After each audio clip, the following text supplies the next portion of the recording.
नमस्ते दोस्तों। आज हम फिर एक बार आपको धर्म का ज्ञान सुनाएंगे।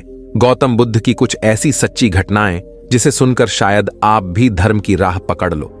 तो शुरू करते हैं। एक आदमी को काम के सिलसिले में अपने गांव से शहर जाना था। चूंकि वह बेरोजगार था और गांव में उसे कोई काम उपलब्ध नहीं था, इसलिए उसने शहर जाकर काम ढूंढने का निश्चय किया। गांवों से शहर की यात्रा करने के लिए कोई साधन करने लायक पैसे भी उसके पास नहीं थे, इसलिए वह पैदल ही निकल पड़ा। मार्ग में घना जंगल था।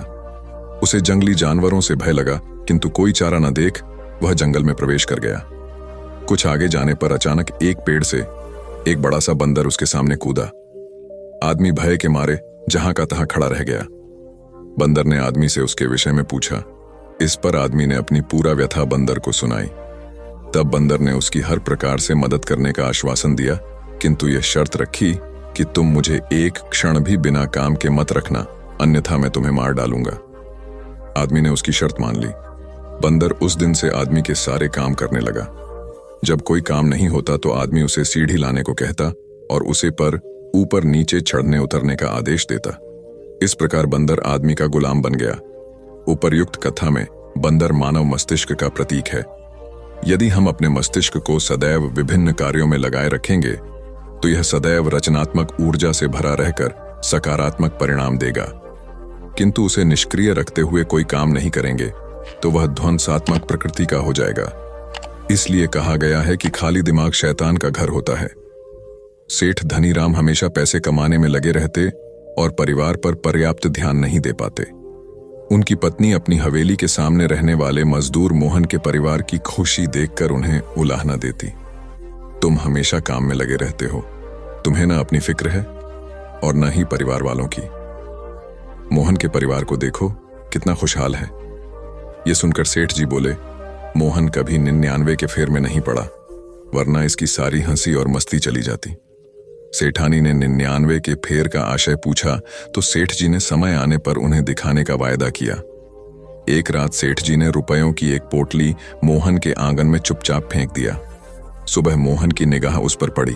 खोलने पर उसमें रुपए देख परिवार बहुत खुश हुआ। पोटली में 99 रुपए थे। सभी विचार करने लगे कि इसमें जो 1 रुपया कम है उसे भी कमाकर 100 रुपए पूरे कर लिए जाएं। सबने निश्चय किया कि अधिक मेहनत करेंगे और पैसे बचाएंगे। यही किया गया। 100 रुपए तो पूरे हो गए, लेकिन इच्छाएं और बलवती हो गईं। अब मोहन, उसकी पत्नी और बच्चे रुपए बचाने के फेर में व्यस्त रहने लगे। रात को सभी देर से आते और थके मांदे सो जाते। सुबह फिर कमाने के लिए निकल पड़ते। अब न वे परस्पर बातचीत करते और न हंसी खुशी रह पाते। इस परिवार का यह परिवर्तन दिखाकर सेठ जी ने सेठानी से कहा, इसे ही कहते हैं 99 का फेर। वस्तुतः अधिक पाने की चाह व्यक्ति का सुख चैन हर लेती है, इसलिए जितना है उसी में संतुष्ट रहना चाहिए। जीवन एक लंबी दौड़ की तरह है जिसमें सबको एक समान समय मिलता है। जगत गुरु शंकराचार्य ज्ञान की जटिल व सूक्ष्म बातों को जितनी सरलता से समझाते थे, उतनी ही आसानी से वे व्यावहारिक जीवन में काम आने वाले सूत्रों की व्याख्या भी कर देते थे। लोग उनके पास दूर दूर से आते और वे लोगों को अनमोल ज्ञान की ऐसी पूंजी देते जो लोगों के लिए संपूर्ण जीवन का आधार हो जाती। एक बार एक धनवान व्यापारी श्रद्धालु शंकराचार्य के पास आया और कहने लगा, प्रभु, मेरे पास कई कामों के लिए समय ही नहीं रहता। मैं सोचता ही रह जाता हूं कि फलां सत्कार्य करूं, अमुक अच्छा कार्य भी करना है, किंतु समय न होने से नहीं कर पाता। मुझे अपने व्यापार के कामों से ही फुर्सत नहीं मिलती। आप ही बताइए कि समय अभाव के कारण कोई व्यक्ति सत्कार्य न कर पाए तो वह क्या करे? शंकराचार्य ने मुस्कुराते हुए कहा, वत्स, मेरा परिचय तो आज तक उस व्यक्ति से नहीं हो पाया है जिसको विधाता के बनाए समय में से एक क्षण भी कम मिला हो। वस्तुतः जिसे तुम समय अभाव कह रहे हो वह अव्यवस्थित जीवन जीने का ढंग है। जो लोग व्यवस्थित जीवन नहीं जीते वे अपने अमूल्य जीवन को भारस्वरूप ढोते हैं। जीवन यह नहीं कितने वर्ष जिया, जीवन वह है कि व्यक्ति ने समय का कितना सदुपयोग किया। सार यह है कि कार्यों का समयानुसार विभाजन कर प्रत्येक कार्य को उसके तय समय पर किया जाए तो समय अभाव जैसी स्थिति कभी निर्मित नहीं होगी और विकास के स्तर पर भी इसके अच्छे परिणाम आएंगे। समय मुफ्त में मिलता है, परंतु यह अनमोल है। आप इसे अपना नहीं सकते। लेकिन आप इसका उपयोग कर सकते हैं। आप इसे रख नहीं सकते, पर आप इसे खर्च कर सकते हैं। एक बार आपने इसे खो दिया तो वापस कभी इसे पा नहीं पाएंगे। हार्वे मैके किसी देश के रक्षा मंत्री अपनी सेना के एक हवाई जहाज में निरीक्षण हेतु गए। यह हवाई जहाज अपने सैनिक को लेकर युद्ध स्थल की ओर जाने की तैयारी में था। सभी सैनिक अपने अपने हथियारों से लैस और उत्साह से भरपूर थे। रक्षा मंत्री ने सूक्ष्मता से अपने सैनिक की तैयारियों का जायजा लिया। जायजा लेने के पश्चात उन्होंने अपने सैनिकों से पूछा, आप लोग वायुयान से अपने मिशन पर जा रहे हैं, क्या आप लोगों ने अपना अपना पैराशूट जांच लिया है? सभी जवानों ने कहा, महोदय, युद्ध में हथियार अत्यंत महत्वपूर्ण होते हैं। हमने अपने हथियार पूर्णतया जांच परख लिए हैं, पैराशूट तो ठीक ही होगा। रक्षा मंत्री ने कहा, फिर भी जाने से पहले आप एक बार अपने अपने पैराशूट जांच लें। जवानों ने अपने पैराशूट चेक किए तो वे हैरान रह गए, क्योंकि कुछ जवानों के पैराशूट चेक किए तो वे हैरान रह गए क्योंकि कुछ जवानों के पैराशूट खोलने वाला बटन अटक रहा था। यह उनके मिशन का एक महत्वपूर्ण उपकरण था, क्योंकि इसके न खुलने पर उनकी जान भी जा सकती थी। रक्षा मंत्री ने कहा, देखा, अगर आप समय पर अपने पैराशूट की जांच करते तो समय पर ही इसकी मरम्मत हो जाती। हमें अपने कार्य से जुड़ी हर वस्तु की बारीकी से जांच करनी चाहिए। सभी सैनिक ने रक्षा मंत्री की सलाह को सदैव मानने का वचन दिया। कथा का सार यह है कि किसी भी कार्य की सफलता के लिए उसकी पूर्व तैयारी और तैयारी की जांच करना अत्यंत आवश्यक है। प्राचीन समय की बात है, मगध के नगर सेठ थे अंगपाल। वे जितने मृदु स्वभाव के थे, उनकी पत्नी उतनी ही कटु प्रकृति वाली थी। इस कारण उनके घर कोई नौकरानी टिक नहीं पाती थी। इतने विशाल घर की साज संभाल पत्नी से अकेले जब नहीं हो पाती थी तो उसका सारा क्रोध पति पर निकलता। बेचारे सेठ जी नई नौकरानी की खोज में सदा लगे रहते ताकि घर में शांति रहे। एक दिन सौभाग्य से उन्हें एक सेविका ऐसी मिली जिसने कर्कश परिजनों के ही बीच जीवन गुजारा था। इसलिए वह जब सेठ जी के घर आई तो घबराई नहीं, बल्कि दृढ़तापूर्वक रुकी रही। उसका नाम था विशाखा। नगर सेठ की पत्नी अपने कटु स्वभाव के कारण विशाखा को अत्यंत कड़वी बात भी कह देती और खूब काम भी कराती, किंतु विशाखा हंसकर सब कुछ सहन करती। अतः उसकी मृदुलता और श्रमशीलता ने सेठ जी के साथ ही इनकी पत्नी का भी मन जीत लिया। अब सेठ जी की पत्नी का कटु स्वभाव बदल गया था। वह अब सबसे प्यार से बात करती और कभी कड़वा वचन नहीं बोलती। जब सब कुछ ठीक हो गया तो विशाखा ने जाने की आज्ञा चाही। हालांकि सेठ जी ने उसे सभी सुविधाएं दे रखी थीं, किंतु विशाखा रुकने को तैयार नहीं हुई। विशाखा कलह व अशांति वाले दूसरे घर की खोज ने निकल पड़ी। उसका कहना था कि विपन्नों के साथ रहकर उन्हें अपनी सदाशयता के सहारे सुधारा जा सकता है। अतंतः वह ब्रह्मवर्त क्षेत्र की प्रसिद्ध संत के रूप में ख्यात हुई। वस्तुतः दुर्जनों को अपने सद्गुणों के संपर्क में रखकर सुधारने का सेवा कार्य पत्थर को पानी से काटने जैसा जटिल है, किंतु असंभव नहीं है। सत्य किसी व्यक्ति विशेष की संपत्ति नहीं है, बल्कि यह सभी व्यक्तियों का खजाना है। खाली गमला लाने वाला बना विजेता। एक राजा को सुयोग्य व ईमानदार मंत्री की आवश्यकता थी। उसके दरबार में चाटुकारों की भरमार थी, जिनसे राजा बहुत परेशान था। एक दिन उसने एक उपाय सोचा। सभी दरबारियों को बुलाकर राजा ने कहा, मैं चाहता हूं कि आप लोग मेरे लिए एक एक पौधा लगाएं। जिसका पौधा सबसे सुंदर व रहा भरा होगा, उसे मैं अपना मंत्री नियुक्त करूंगा। आप लोगों को बीज गमले में दूंगा। आपको बस खाद पानी देकर पौधा तैयार करना है। आपके पास 1 महीने का समय है। चापलूस दरबारी यह सुनकर बहुत प्रसन्न हो गए, क्योंकि यह बहुत आसान कार्य था। सब अपने अपने गमले में बीज डालकर नित्य खाद व पानी देने लगे। जब 1 महीना हुआ तो सभी अपने अपने गमले लेकर दरबार में पहुंचे। सभी के गमले सुंदर पौधे से सजे हुए थे, किंतु एक व्यक्ति का गमला खाली था, जिसे देखकर सभी हंस रहे थे। जब राजा ने मंत्री पद के खाली गमले वाले व्यक्ति का नाम घोषित किया तो सब अवाक रह गए। तब राजा ने कहा, मैंने आप सभी को जो बीज दिए थे वे उबले हुए थे, अतः वे उग ही नहीं सकते थे। आप सब ने मुझे प्रसन्न कर मंत्री पद पाने के लोभ में बीज बदल दिए, लेकिन इस व्यक्ति ने ऐसा नहीं किया और परिणाम स्वरूप यह आज खाली गमला लेकर दरबार में आया है। यह व्यक्ति सच्चाई पर कायम रहा, इसलिए यह व्यक्ति ही मंत्री पद के लायक है। वह राज्य कभी उन्नति नहीं कर सकता जिसके दरबारी बस राजा को खुश करना चाहते हो और प्रजा की भलाई की ओर किसी का ध्यान न हो। सार ये है कि लोभ व स्वार्थ के मार्ग से हटकर सच्चाई के मार्ग पर चले तो सफलता अवश्य आपके कदम चूमेगी। संत रवि कुमार त्याग और वैराग्य का जीवन व्यतीत करते थे। वह निरंतर ईश्वर का स्मरण करते और संतों के साथ आध्यात्मिक चर्चाओं में लीन रहते थे।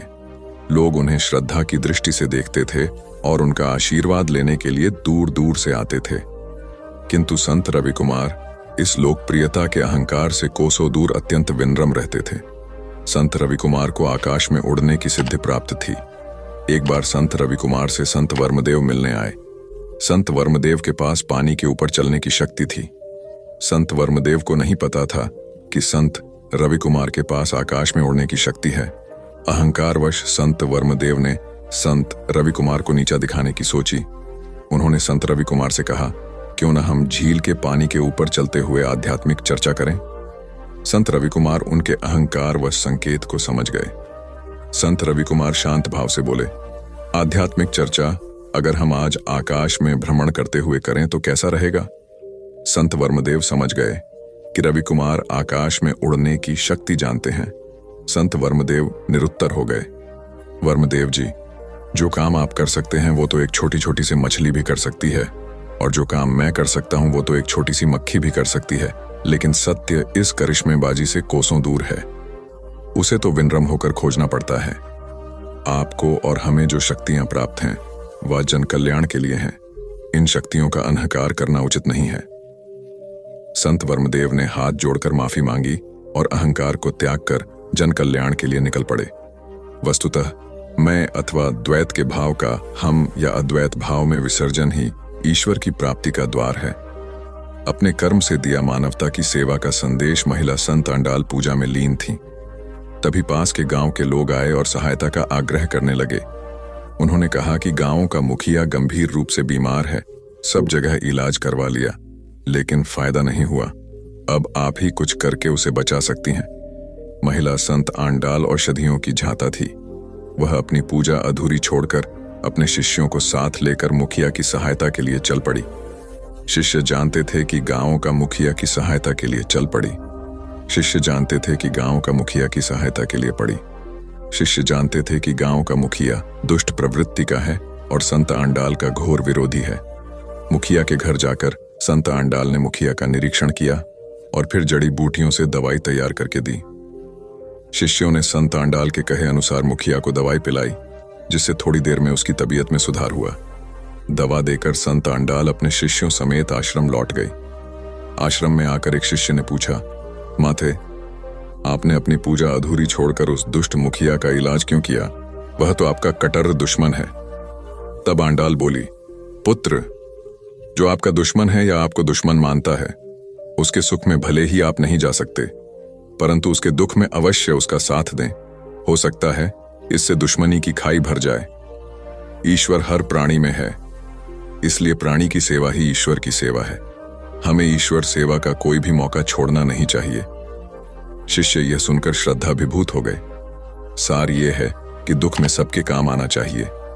इससे दुखी व पीड़ित व्यक्ति को दुख से लड़ने की ताकत मिलती है। जिज्ञासु ने समझे पूर्णता के मायने एक बार कबीरदास जी के पास एक जिज्ञासु आया और पूछने लगा, महात्मन, मुझे गृहस्थ बनना चाहिए अथवा सन्यासी, कृपया मार्गदर्शन दें। कबीरदास ने कहा, जो भी बनो आदर्श बनो। उसे अच्छी तरह से समझाने के लिए कबीर ने 2 घटनाएं दिखाई। उन्होंने अपनी पत्नी को बुलाया। वह दोपहर का समय था। फिर भी उन्होंने पत्नी से कहा कि मुझे दीपक जलाकर दो ताकि उसके प्रकाश में मैं अच्छी तरह कपडढ़ा बुन सकूं। पत्नी ने बिना कोई तर्क किए दीपक जला दिया और चली गई। इस घटना से कबीर ने जिज्ञासु को समझाया, यदि गृहस्थ बनना है तो परस्पर ऐसा दृढ़ विश्वास रखना कि दूसरे की इच्छा ही अपनी इच्छा हो। इसके बाद कबीर जिज्ञासु को लेकर एक पहाड़ी पर गए जहां एक बुजुर्ग संत रहते थे। कबीर और जिज्ञासु ने संत को प्रणाम किया और उनके पास बैठ गए। कबीर ने संत से पूछा, बाबा जी, आपकी आयु कितनी है? संत ने कहा, 80 वर्ष। थोड़ी देर इधर उधर की चर्चा कर कबीर से फिर से संत से उनकी उम्र पूछी। संत बोले, 80 वर्ष। इस प्रकार थोड़े थोड़े अंतराल के पश्चात कबीर ने कई बार संत से उनकी आयु पूछी। और संत ने हर बार बड़े प्यार से उन्हें बताया 80 वर्ष। इसके बाद कबीर जिज्ञासु को लेकर पहाड़ी से नीचे उतरने लगे। थोड़ा सा नीचे उतरने पर कबीर ने संत को आवाज लगाई, महात्मन जरा सुनेंगे। संत कबीर के पास नीचे उतर कर आए और पूछा, क्या बात है बेटा? कबीर ने हाथ जोड़कर कहा, महात्मन, मैं आपसे आपकी उम्र पूछना चाहता था। संत ने मुस्कुराते हुए कहा, 80 वर्ष। तब कबीर ने जिज्ञासु से कहा, जिज्ञासु भाई, यदि संत बनना है तो इस तरह धैर्यवान व क्षमाशील बनना। वस्तुतः हम जहां जिस भूमिका में रहें उसके अनुकूल बनकर रहने से ही पूर्णता आती है। अतः जो बने आदर्श बने। कथा सिद्धार्थ के जीवन के उस दौर की है जब वे बुद्धत्व को प्राप्त नहीं हुए थे और निरंजना नदी के तटीय वनों में वृक्ष के नीचे ध्यान करते थे। सिद्धार्थ प्रतिदिन ध्यान करने के बाद पास के किसी गांव में चले जाते और भिक्षा मांगकर लौट आते।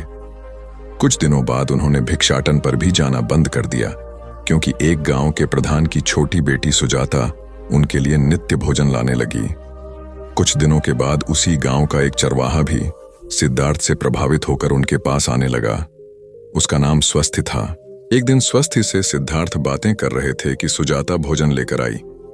जैसे ही सिद्धार्थ ने भोजन करना शुरू किया, उन्होंने बातचीत बंद कर दी।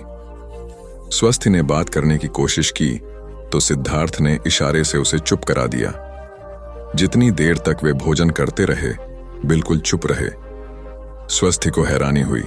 उसने सिद्धार्थ से भोजन करने के उपरांत पूछा, गुरुदेव, आप मेरे आने के बाद निरंतर वार्तालाप करते रहे, किंतु भोजन के दौरान एक शब्द भी नहीं बोले। मैं तो भोजन करते करते भी बातें कर लेता हूं। आपने तो मुझे भी इशारे से चुप करा दिया। इसका क्या कारण है?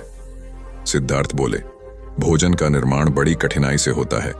किसान पहले बीज बोता है, फिर पौधों की रखवाली करता है और तब कहीं जाकर पैदा होता है।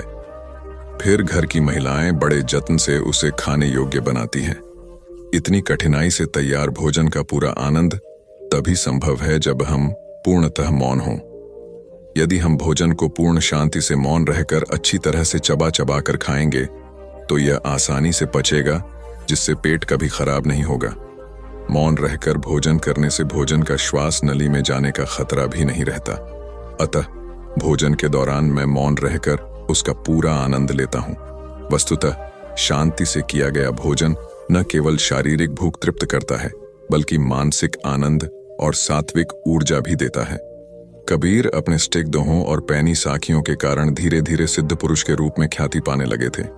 वे जुलाहे का काम करते थे, सत्य को सीधे सपाट ढंग से कह देना, और वह भी निर्भीकता के साथ। यह कबीर ही थे जिनका इतना साहस था, इसलिए आम जनता के लिए वे श्रद्धा का केंद्र बन चुके थे।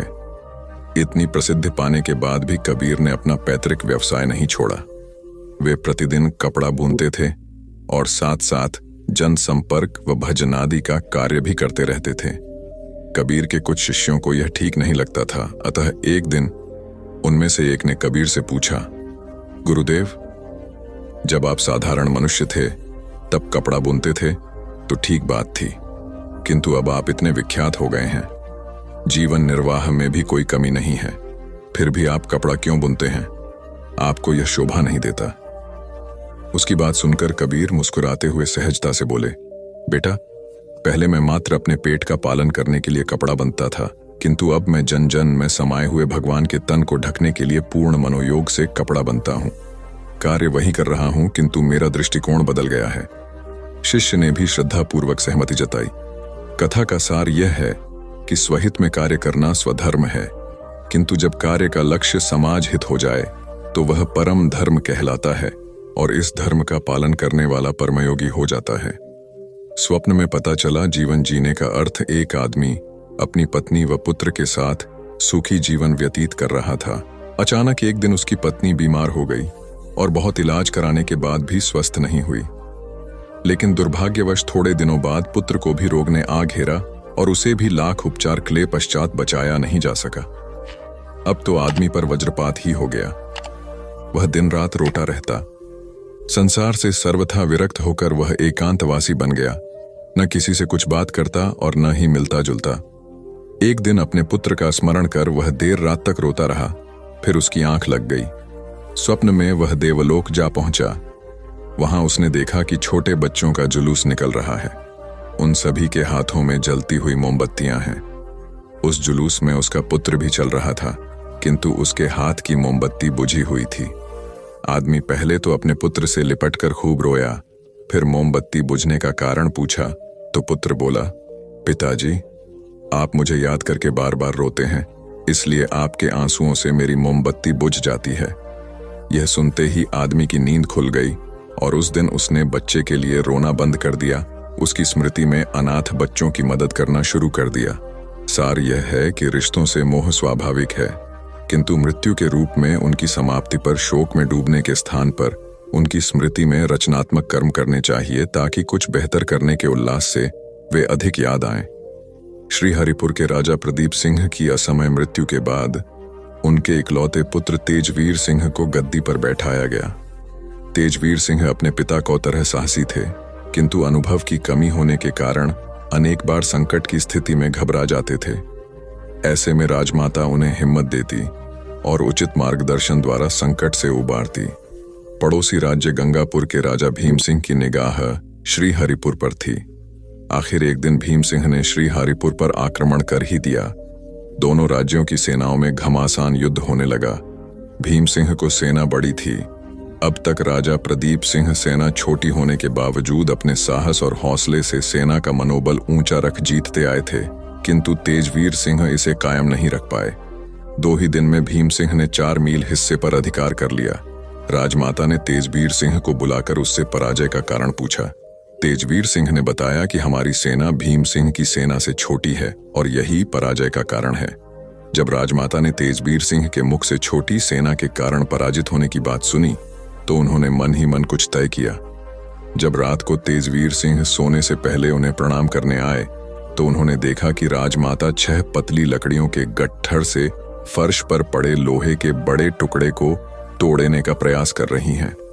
तेजवीर ने उनसे कहा, मां, 6000 लकड़ियां मिलकर भी इस मजबूत लोहे को नहीं तोड़ सकती। तब राजमाता बोली, सही कहा, संख्या से मजबूती को पराजित नहीं किया जा सकता। इसी प्रकार हमारे वीर सैनिक और तुम लोहे की तरह मजबूत हो। दुश्मन की अधिक सैनिक संख्या इसी मजबूती के सामने घुटने टेकेगी। तेजवीर ने मां की बातों से प्रेरणा ग्रहण कर अगले ही दिन युद्ध में विजय हासिल की। सार यह है कि दृढ़ मनोबल से हारी हुई जंग में भी फतह हासिल की जा सकती है। दृढ़ मनोबल हो तो किसी भी मुश्किल परिस्थिति का सामना आसानी से किया जा सकता है। इसलिए प्रतिकूलताओं में भी मनोबल ऊंचा बनाए रखें। राम सिंह की बातें सुनकर राजा को बहुत दुख हुआ और उसने स्वयं सारे मामले की जांच पड़ताल करने का फैसला किया। राजा ने अपनी जांच में कई भ्रष्ट मंत्रियों और गांव के मुखियाओं का पर्दाफाश किया और उन्हें जेल में डाल दिया। वस्तुतः संकटग्रस्त लोगों की सहायता करना पुण्य कार्य है। सहायता वास्तविक व्यक्तियों तक पहुंचना बहुत जरूरी है। हर देश के शासकों को इस बात का हमेशा ध्यान रखना चाहिए कि उनके द्वारा जरूरतमंदों को दी जाने वाली सहायता वास्तव में जरूरतमंदों तक पहुंच भी रही है कि नहीं। संत सोलोमन अत्यंत उदार हृदय थे। उनके पास जो भी दीन दुखी आता वे उसकी हर संभव सहायता करते थे। उनकी सहृदयता सभी पर समान रूप से बरसती थी। संत सोलोमन एक स्थान पर नहीं टिकते थे, सदा भ्रमण करते रहते। ऐसे ही एक बार वह घूमते घूमते ऐसे स्थान पर पहुंच गए जहां गणिकाओं का निवास था। चूंकि गणिकाओं के पास व्यक्ति अपनी वासना पूर्ति के लिए ही आता है, अतः वे समझी कि संत का भी यही उद्देश्य है। गणिकाएं आपस में बात करने लगीं कि यह तो साधु के वेश में विलासी है। गणिकाओं ने संत को इशारे से अपने पास बुलाया। चूंकि संत का हृदय निष्कपट था, इसलिए वह निर्विकार भाव से उनके पास चले गए। गणिकाओं के पूछने पर संत ने उनको अपना परिचय दिया। अपना परिचय देने के बाद संत ने पूछा, हे देवियों, आप कौन हैं? गणिकाओं ने संत को अपने बारे में बताया। तब संत सोलोमन उनके विषय में जानकर अत्यंत दुखी हो गए और बोले, हे ईश्वर, तेरी इतनी सुंदर सृष्टि में यह कैसा अनर्थ हो रहा है? तेरी यह सुंदर रचना कीचड़ में पड़ी है, इनका कल्याण करो। इन्हें भी तेरा प्रेम और दया मिलनी चाहिए। संत का ऐसा निष्पाप भाव देखकर गणिकाएं प्रभावित हो गईं। उन्होंने संत से क्षमा मांगी। संत ने गणिकाओं को प्रेरित किया कि वह यह कीचड़ भरा जीवन छोड़कर सच्चाई व साधना के मार्ग पर चलें। संत की प्रेरणा से गणिकाएं साधना के मार्ग पर चल पड़ी। उन्होंने वेश्यावृत्ति द्वारा अर्जित धन से नारी निकेतन का निर्माण करवाया और परोपकार को सदा के लिए अपना लिया। वस्तुतः विवशतावश या अविवेक के कारण जिनका पतन हुआ है, उन्हें निर्विकार भाव से विकास को मुख्य धारा में लाना महान परमार्थ होता है, जिसे करने वाला ही सच्चा संत और समाज सुधारक होता है। महात्मा गांधी ने सिखाया मितव्ययिता का पाठ। महात्मा गांधी पार्टी के कार्यों के सिलसिले में प्राय यात्राएं किया करते थे, जो देश की स्वतंत्रता के उद्देश्य को लेकर होती थीं। एक बार गांधी जी ऐसे ही किसी कार्य से इलाहाबाद आए और पंडित मोतीलाल नेहरू के निवास स्थान आनंद भवन में ठहरे। नेहरू परिवार ने इसे अत्यंत सौभाग्य का विषय माना और गांधी जी का आत्मीयता से परिपूर्ण सत्कार किया। गांधी जी रात्रि विश्राम के बाद जब सुबह उठे तो नित्य कर्म से निवृत्त होकर हाथ मुंह धोए। इसके बाद वे पानी लेकर कुल्ला करने लगे। इसी दौरान पंडित जवाहरलाल नेहरू आ गए और उनसे किसी विषय पर बातचीत करने लगे। कुल्ला करते करते गांधी जी का पानी खत्म हो गया। इससे उनका मन कुछ उखड़ गया और बातचीत बीच में ही रुक गई। नेहरू जी ने उनसे पूछा तो वे बोले, देखो ना, मैं बातचीत में इतना खो गया कि सारा पानी खर्च हो गया और अब मुझे दोबारा पानी लेना पड़ेगा। नेहरू जी उनकी बात सुनकर हंसते हुए बोले, बस इतनी सी बात है, यहाँ तो गंगा और यमुना दोनों ही बहती हैं, जितना चाहे उतना पानी इस्तेमाल कीजिए। गांधी जी ने कहा, गंगा और यमुना अकेले मेरे लिए तो नहीं बहती हैं। प्रकृति में कोई चीज कितनी ही मात्रा में क्यों ना उपलब्ध हो, किंतु मनुष्य को अपने लिए उतनी ही मात्रा में उसे लेना चाहिए जितना अनिवार्य हो। मितव्ययिता से किसी भी वस्तु का उपयोग करने पर आगे की पीढ़ियों के लिए वह संग्रहित रहती हैं और इस प्रकार वह समाज की अधिकतम आवश्यकताओं की पूर्ति करती है। सार यह है कि मितव्ययिता को अपनाकर समाज कल्याण के सपने को साकार किया जा सकता है। गांधी जी का जन्मदिन था। प्रतिदिन की भांति संध्या के समय प्रार्थना सभा हुई। प्रार्थना के बाद उनका प्रवचन हुआ। अंत में गांधी जी ने पूछा, आज यह घी का दीपक किसने जलाया है? यह सुनते ही सभा में सन्नाटा छा गया।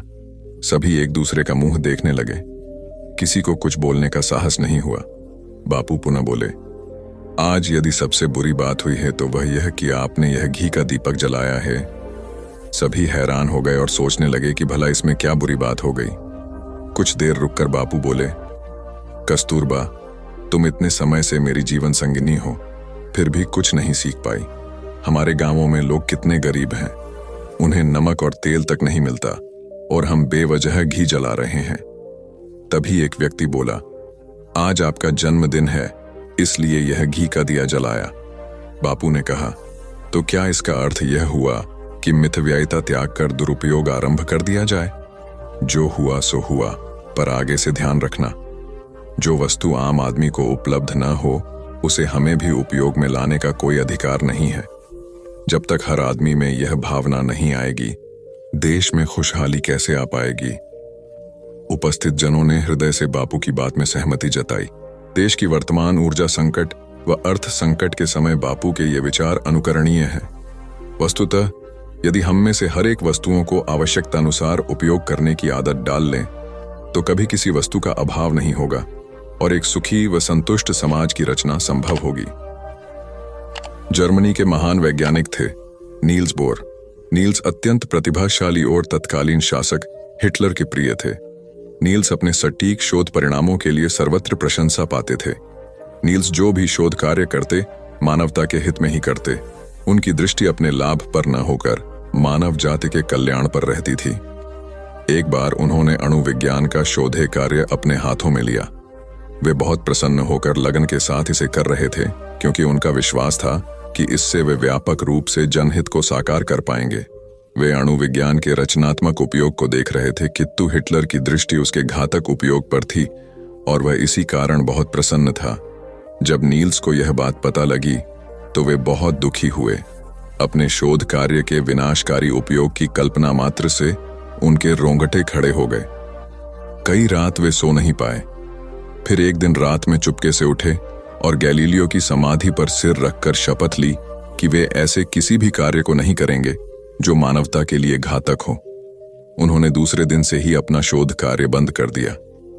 हिटलर को ओर से उन्हें कई प्रकार के प्रलोभन दिए गए।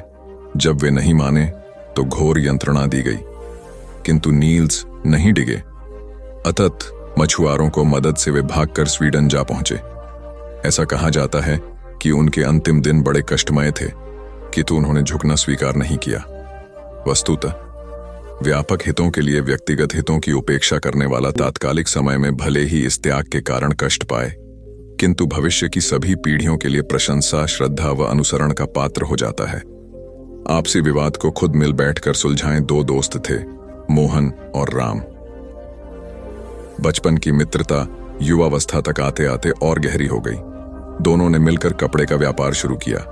दोनों दोस्त पूरी मेहनत और लगन से व्यापार करने लगे। देखते ही देखते दोनों का साझा व्यापार खूब चल निकला। व्यापार से संबंधित निर्णय दोनों मिलकर लेते थे। कोई निर्णय ऐसा न रहा जो दोनों में से किसी एक ने अकेले लिया हो। उनके सटीक निर्णय, आपसी प्यार और रजामंदी, मेहनत और लगन से उनका व्यापार दिन दोगुनी रात चौगुनी तरक्की करने लगा। उनकी इस तरक्की से शहर के अन्य कपड़ा व्यापारी उनसे ईर्ष्या करने लगे।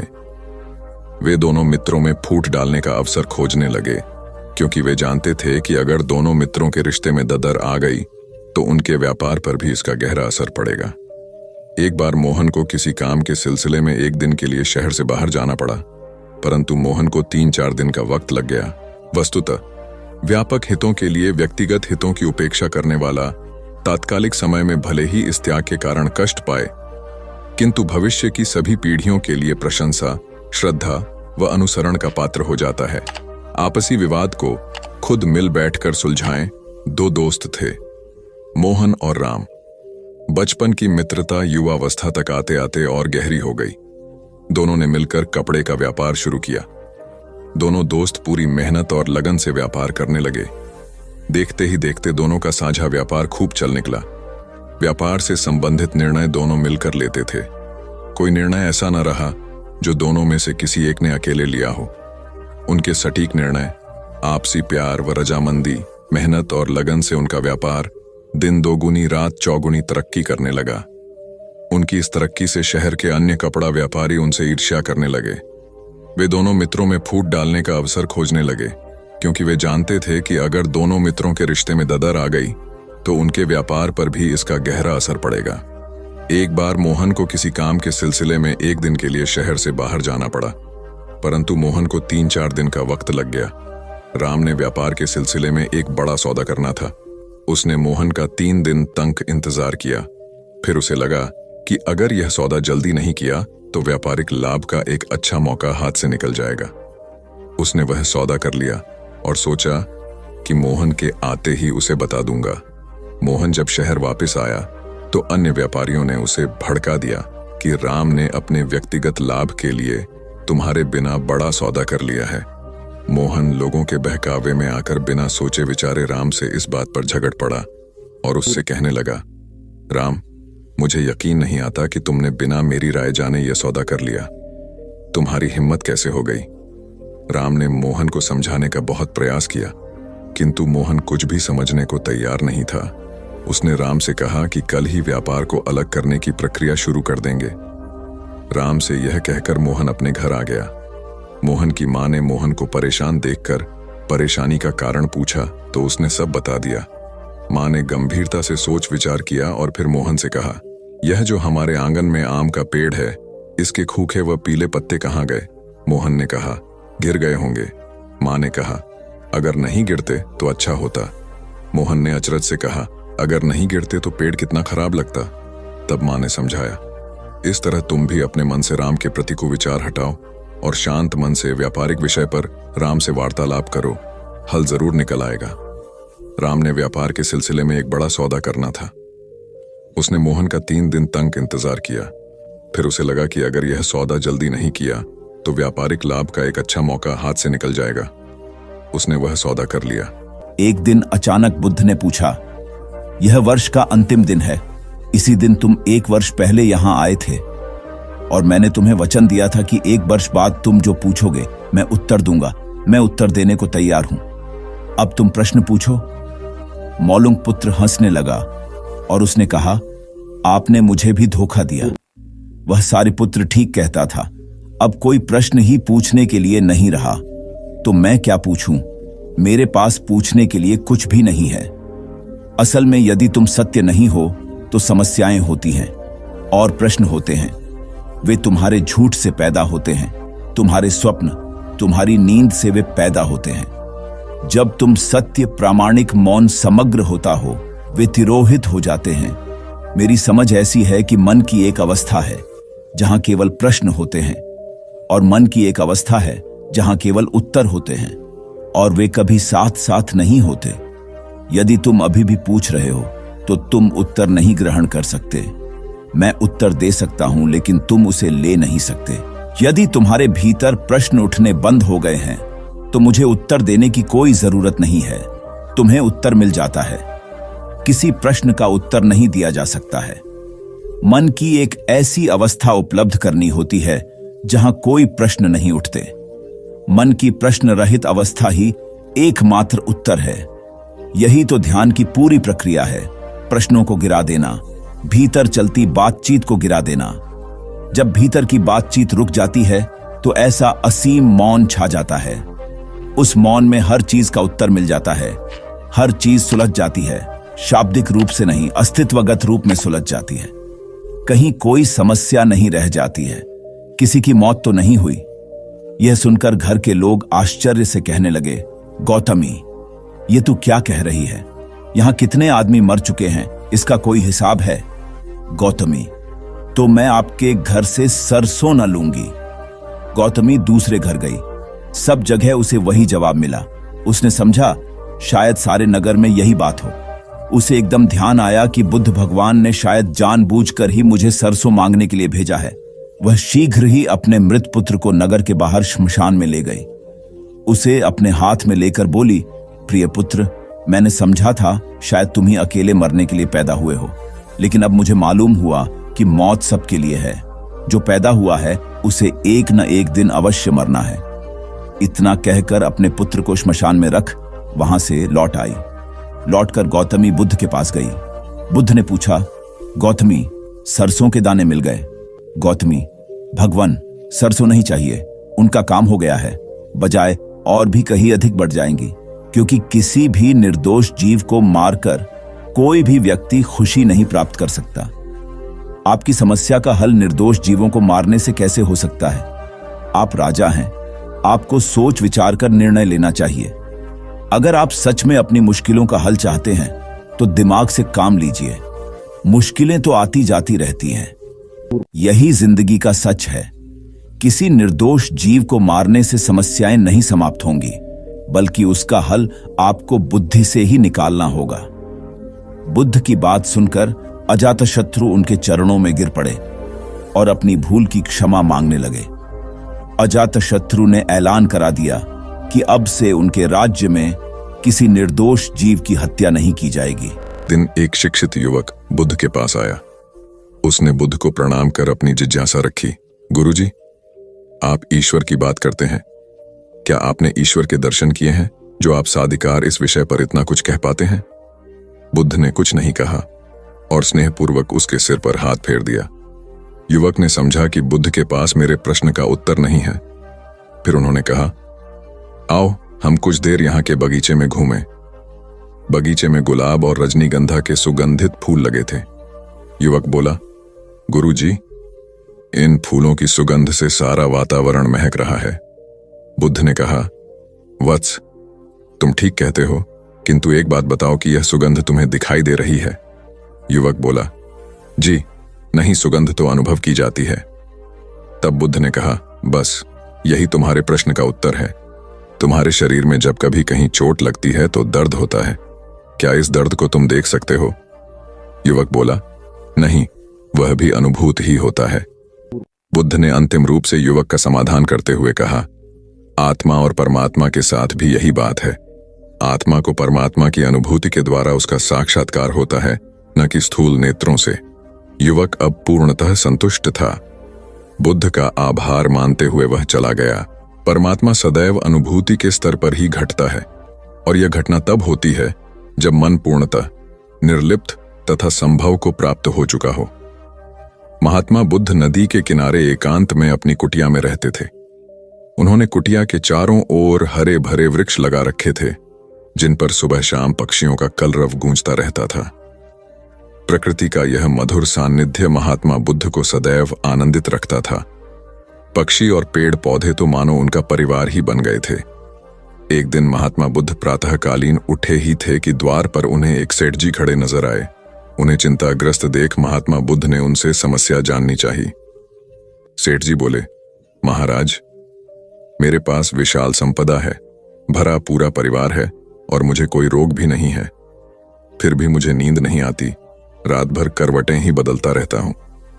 महात्मा बुद्ध ने आत्मीयता से सेठ जी के सिर पर हाथ फेरकर कहा, सेठ, तुम्हारे पास सब कुछ भले ही हो, किंतु वह नहीं है जो नींद के लिए आवश्यक है। सेठ ने पूछा, वह क्या है महाराज? महात्मा बोले, तुम चारों ओर चिंताओं से घिरे हो, धन संपत्ति की चिंता, व्यापार व्यवसाय की चिंता, परिवार की चिंता। स्मरण रखो कि चिंता चयन में शत्रुता है। सेठ ने इससे बचने का उपाय पूछा तो उन्होंने कहा, तुम प्रकृति से शिक्षा ग्रहण करो। पेड़ पौधे, फूल, पानी और प्रकाश के रूप में उसकी अनंत संपदा चारों ओर बिखरी हुई है, किंतु वह चिंता मुक्त है। अपनी इस दौलत को पूरी दुनिया पर दोनों हाथों से सत्य लुटाती रहती है। तुम यदि उससे प्रेरणा लेकर अपना जीवन भी उसके अनुरूप बना लोगे तो तुम्हें न केवल नींद आएगी बल्कि अतीव शांति महसूस होगी। सेठ ने महात्मा बुद्ध की बात का मर्म समझा और लोक कल्याण की राह पर चल पड़ा। धन और ज्ञान देने से बढ़ते ही हैं, इसलिए इनके संग्रह के साथ साथ इनके दान की वृत्ति भी रखनी चाहिए। एक गरीब किसान गौतम बुद्ध का बहुत बड़ा भक्त था। एक दिन वह बुद्ध के पास आया और अपने गांव आने का आग्रह किया। बुद्ध उसके गांव पहुंचे तो सारा गांव उन्हें देखने व सुनने के लिए उमड़ पड़ा, किंतु वह किसान नहीं आया। हुआ यह कि उसी दिन किसान के बैलों की जोड़ी कहीं खो गई। किसान इस दुविधा में रहा कि बुद्ध का प्रवचन सुने या अपने बैलों को खोजे। काफी सोचने के बाद उसने अपने बैलों को खोजने का निर्णय किया। घंटों भटकने के बाद बैल मिले। थकाहारा किसान घर आया और भोजन कर सो गया। अगले दिन वह अति संकोच से क्षमा प्रार्थी बन बुद्ध के पास पहुंचा तो वे बड़े स्नेह से बोले, मेरी दृष्टि में यह किसान मेरा सच्चा अनुयायी है। इसने उपदेश से अधिक महत्व कर्म को दिया।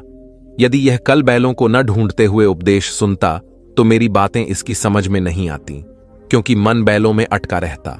इसने कर्म को महत्व देकर प्रशंसनीय काम किया। सार यह है कि हम जहां जिस भूमिका में हों उसका ईमानदारी से निर्वाह करें। यही सच्ची आध्यात्मिकता है, क्योंकि प्रत्येक धर्म कर्म को ही सर्वोपरि महत्व देता है। गौतम बुद्ध को उनके अनुयायी यदि स्नेह से कहीं बुलाते तो वे अवश्य जाते। फिर जब बुद्ध पहुंचते तो श्रोताओं की भारी भीड़ उमड़ पड़ती। बुद्ध के वचनों में जो अमृतत्व होता था उसका पान करना सभी को प्रीतिकर लगता था। उनके उपदेशों में ऐसा कुछ अवश्य होता था जिससे गंभीर समस्याएं सुलझ जाती और कुछ न कुछ सार्थक भी प्राप्त हो। सार यह है कि हम जहां जिस भूमिका में हो उसका ईमानदारी से निर्वाह करें। यही सच्ची आध्यात्मिकता है, क्योंकि प्रत्येक धर्म कर्म को ही सर्वोपरि महत्व देता है। गौतम बुद्ध के पास उनका प्रिय शिष्य पूर्ण पहुंचा। बुद्ध ध्यानावस्था में बैठे थे। पूर्ण के पहुंचने पर उन्होंने आंखें थोड़ी सी खोली और पूर्ण से आने का कारण पूछा तो उसने कहा, मैं धर्म प्रचार के लिए जाना चाहता हूं, आपकी आज्ञा चाहिए। बुद्ध मुस्कुराए और कहा, पूर्ण, धर्म की राह बहुत मुश्किल है। तुम लोगों को अच्छी बातें बताने जाओगे और लोग तुम पर नाराज होंगे। हो सकता है कि अपशब्द भी कहे। इस पर पूर्ण ने कहा, कोई बात नहीं, मैं यह सोचकर उनकी बातों पर ध्यान नहीं दूंगा कि उन्होंने अपशब्द ही कहे, पिटाई तो नहीं की। बुद्ध बोले, हो सकता है कि कुछ लोग हाथ उठा दें। पूर्ण ने कहा, तब मैं यह सोचकर उन्हें क्षमा कर दूंगा कि उन्होंने मुझ पर शस्त्रों से प्रहार तो नहीं किया। बुद्ध फिर बोले, हे पूर्ण, हो सकता है कि कुछ लोग तुम पर शस्त्रों का भी उपयोग करें। पूर्ण ने उत्तर दिया, तब मैं यह सोचकर उनके प्रति कोई प्रतिकार की भावना नहीं रखूंगा कि उन्होंने मुझे मारा, पर जान से तो नहीं मार डाला, मुझे जीवित छोड़ दिया। बुद्ध ने फिर कहा, और यदि तुम्हारे प्राण ही ले लिए तब? पूर्ण ने तत्क्षण सिर झुकाकर कहा, तब मैं उनका आभारी रहूंगा कि उन्होंने धर्म के मार्ग पर मेरे प्राणों का उत्सर्ग करने में मेरी सहायता की। मैं उनके प्रति कृतज्ञ रहूंगा। तब बुद्ध ने आंखें खोली और आशीर्वाद देकर अनुमति दी तथा पूर्ण से कहा, अब तुम धर्म प्रचार करने के पात्र हो। जो किसी में भी कोई दोष न देखे वही सच्चा है। अच्छाई के मार्ग पर चलना बहुत मुश्किल काम है। जो इस राह पर चलता है उसके मार्ग में अनेक बाधाएं आती हैं, लेकिन जो व्यक्ति किसी में भी दोष न देखे वही बाधाओं को सहजता से पार कर अपने लक्ष्य को पूरा कर पाता है। एक बार गौतम बुद्ध जब वन से गुजर रहे थे, तब एक राक्षसी हाथ में तलवार लेकर प्रकट हुई और कहा, अरे बुद्ध, आज तुम्हारे प्रेम को मेरी घृणा के सामने झुकना ही पड़ेगा। आज तुम्हारे जीवन का अंतिम दिन है। बुद्ध ने मुस्कुराते हुए उत्तर दिया, मैं घृणा, उपहास और द्वेष के आगे नतमस्तक नहीं होऊंगा। मैं निंदा, प्रशंसा अथवा उपहास किसी से भी प्रभावित नहीं होता। तुम मुझसे इतनी घृणा करती हो, पर मैं तो तुमसे भी प्रेम करता हूं। राक्षसी ने पूछा, तुम मुझसे प्रेम क्यों करते हो? बुद्ध बोले, मैं तुम्हें मां का रूप देख रहा हूं और मां तो प्रेम का रूप होती है, उसमें हिंसा हो ही नहीं सकती। इतना सुनते ही राक्षसी के हाथ से तलवार गिर पड़ी। हे बुद्ध, तुम धन्य हो। इतना कहते ही बहदेवी में बदल गई और अंतर्धान हो गई। दरअसल जो लोग दूसरों से द्वेष करते हैं, अंत में एक दिन घृणा उन्हें नष्ट कर देती है। घृणा से घिरे हुए लोगों को एक दिन घृणा ले डूबती है। प्रेम सत्य के आवरण से ढका होता है। सत्य से जुड़ा हुआ व्यक्ति सदैव आनंद में जीता है। सत्य को केवल अपने तक सीमित मत रखो, उसे अपने कर्मों में ढालना होगा। सत्य रूपी गुलाब की खुशबू है कर्म। अपने कर्म को प्रेम और सत्य में डुबोकर करो। प्रेम और सत्य मनुष्य को विकास की ओर ले जाते हैं। ध्यान रहे कि ये दोनों मार्ग ईश्वर की ओर जाते हैं। इस मार्ग पर चलने वाले सहज में ही आनंद और शांति को पा लेते हैं। गौतम बुद्ध भ्रमण करते हुए वैशाली नगर के वन विहार में पहुंचे। उनके आगमन का समाचार पूरे नगर में फैल गया। कुछ ही समय में मानो पूरा नगर उनके दर्शन के लिए उमड़ पड़ा। बड़े व्यापारी, शिक्षाविद, समाज सेवी, अधिकारी और राज परिवार से जुड़े कई वरिष्ठ भी वहां पहुंचे। सभी की भावना थी कि तथागत बुद्ध अपने शिष्यों सहित उनके निवास पर पहुंचे एवं भोज का आमंत्रण स्वीकारें। बुद्ध सभी के निवेदन को सुन रहे थे और स्वभावगत मुस्कान के साथ आमंत्रण का आभार व्यक्त कर रहे थे। तभी वैशाली की यात गणिका आम्रपाली भी वहां पहुंची। वह बुद्ध की शिक्षा से प्रेरित होकर बहुत पहले ही अपनी गणिका वृत्ति त्याग चुकी थी। उसने भी बुद्ध को भोजन का आमंत्रण दिया। बुद्ध ने तत्काल उसे स्वीकार किया और अगले दिन भिक्षुओं सहित उसके घर आने की सहमति दे दी। बुद्ध के एक शिष्य को यह बात अच्छी नहीं लगी कि इतने सारे वरिष्ठों के निवेदन के बावजूद बुद्ध ने आम्रपाली का आमंत्रण स्वीकारा। शिष्य की दृष्टि में आम्रपाली गणिका होने से घृणित कर्म से जुड़ी रही थी। जब सभी लोग चले गए तब शिष्य ने पूछा, भगवान, इतने लोगों ने आपको न्योता दिया, फिर आपने आम्रपाली का ही आमंत्रण क्यों स्वीकारा? बुद्ध ने कहा, माना वह गणिका थी, लेकिन पश्चाताप की अग्नि में तपकर वह निर्मल हो चुकी है।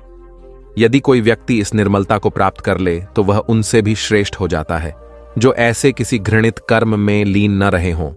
ऐसे व्यक्ति का आमंत्रण स्वीकारने में संकोच नहीं होना चाहिए। कोई व्यक्ति जब तक बुरे कामों में संलग्न रहता है तब तक उससे दूरी रहे तो ठीक है, लेकिन जो बुरे कामों को छोड़ दे उसे स्वीकार करने में संकोच नहीं करना चाहिए। इससे उसकी अच्छाई की ओर बढ़ने की भावना को बल मिलता है। गौबुद्ध के जीवन की एक घटना है। उन्होंने नियम बना रखा था कि वे अपने संघ में स्त्रियों को स्थान नहीं देंगे। स्त्रियों के लिए भिक्षु होने की दीक्षा उन्होंने वर्जित कर रखी थी। एक समय गौतम बुद्ध एक गांव में ठहरे हुए थे। वहां महाप्रजापति गौतमी उनके पास पहुंची। उन्होंने बुद्ध से कहा, आप स्त्रियों को भी दीक्षा दें। किंतु बुद्ध ने अस्वीकार कर दिया। अनेक स्त्रियां इकट्ठी हुईं और उन्होंने विचार किया कि कैसे गौतम बुद्ध से स्वीकृति प्राप्त की जाए। स्त्रियों ने निर्णय लिया कि स्वयं सेविकाएं बनकर गौतम बुद्ध के समक्ष पहुंचा जाए। गौतमी ने अपने बाल काटे, भिक्षु के वस्त्र पहने और अनेक स्त्रियों के साथ बुद्ध के सामने पहुंच गई। उनकी यह मांग थी कि स्त्रियों को भी दीक्षा दी जाए। बुद्ध ने उनकी बात को स्वीकार नहीं किया। स्त्रियां निराश हुईं। जब बुद्ध के एक शिष्य आनंद ने स्त्रियों को देखा, उनके पांव सूजे हुए थे, उन पर धूल चढ़ी हुई थी, उनकी आंखों से आंसू बह रहे थे। उन्होंने पूछा, क्या बात है? स्त्रियों ने कहा, बुद्ध उनके धर्म और नियम के अनुसार हमें भिक्षु होने की दीक्षा नहीं दे रहे हैं।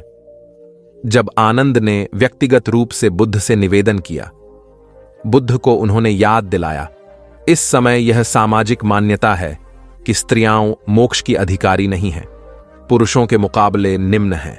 तो क्या आप भी यह मानते हैं और इसलिए उन्हें दीक्षित नहीं कर रहे हैं? बुद्ध का उत्तर था, मुझे गलत न समझा जाए।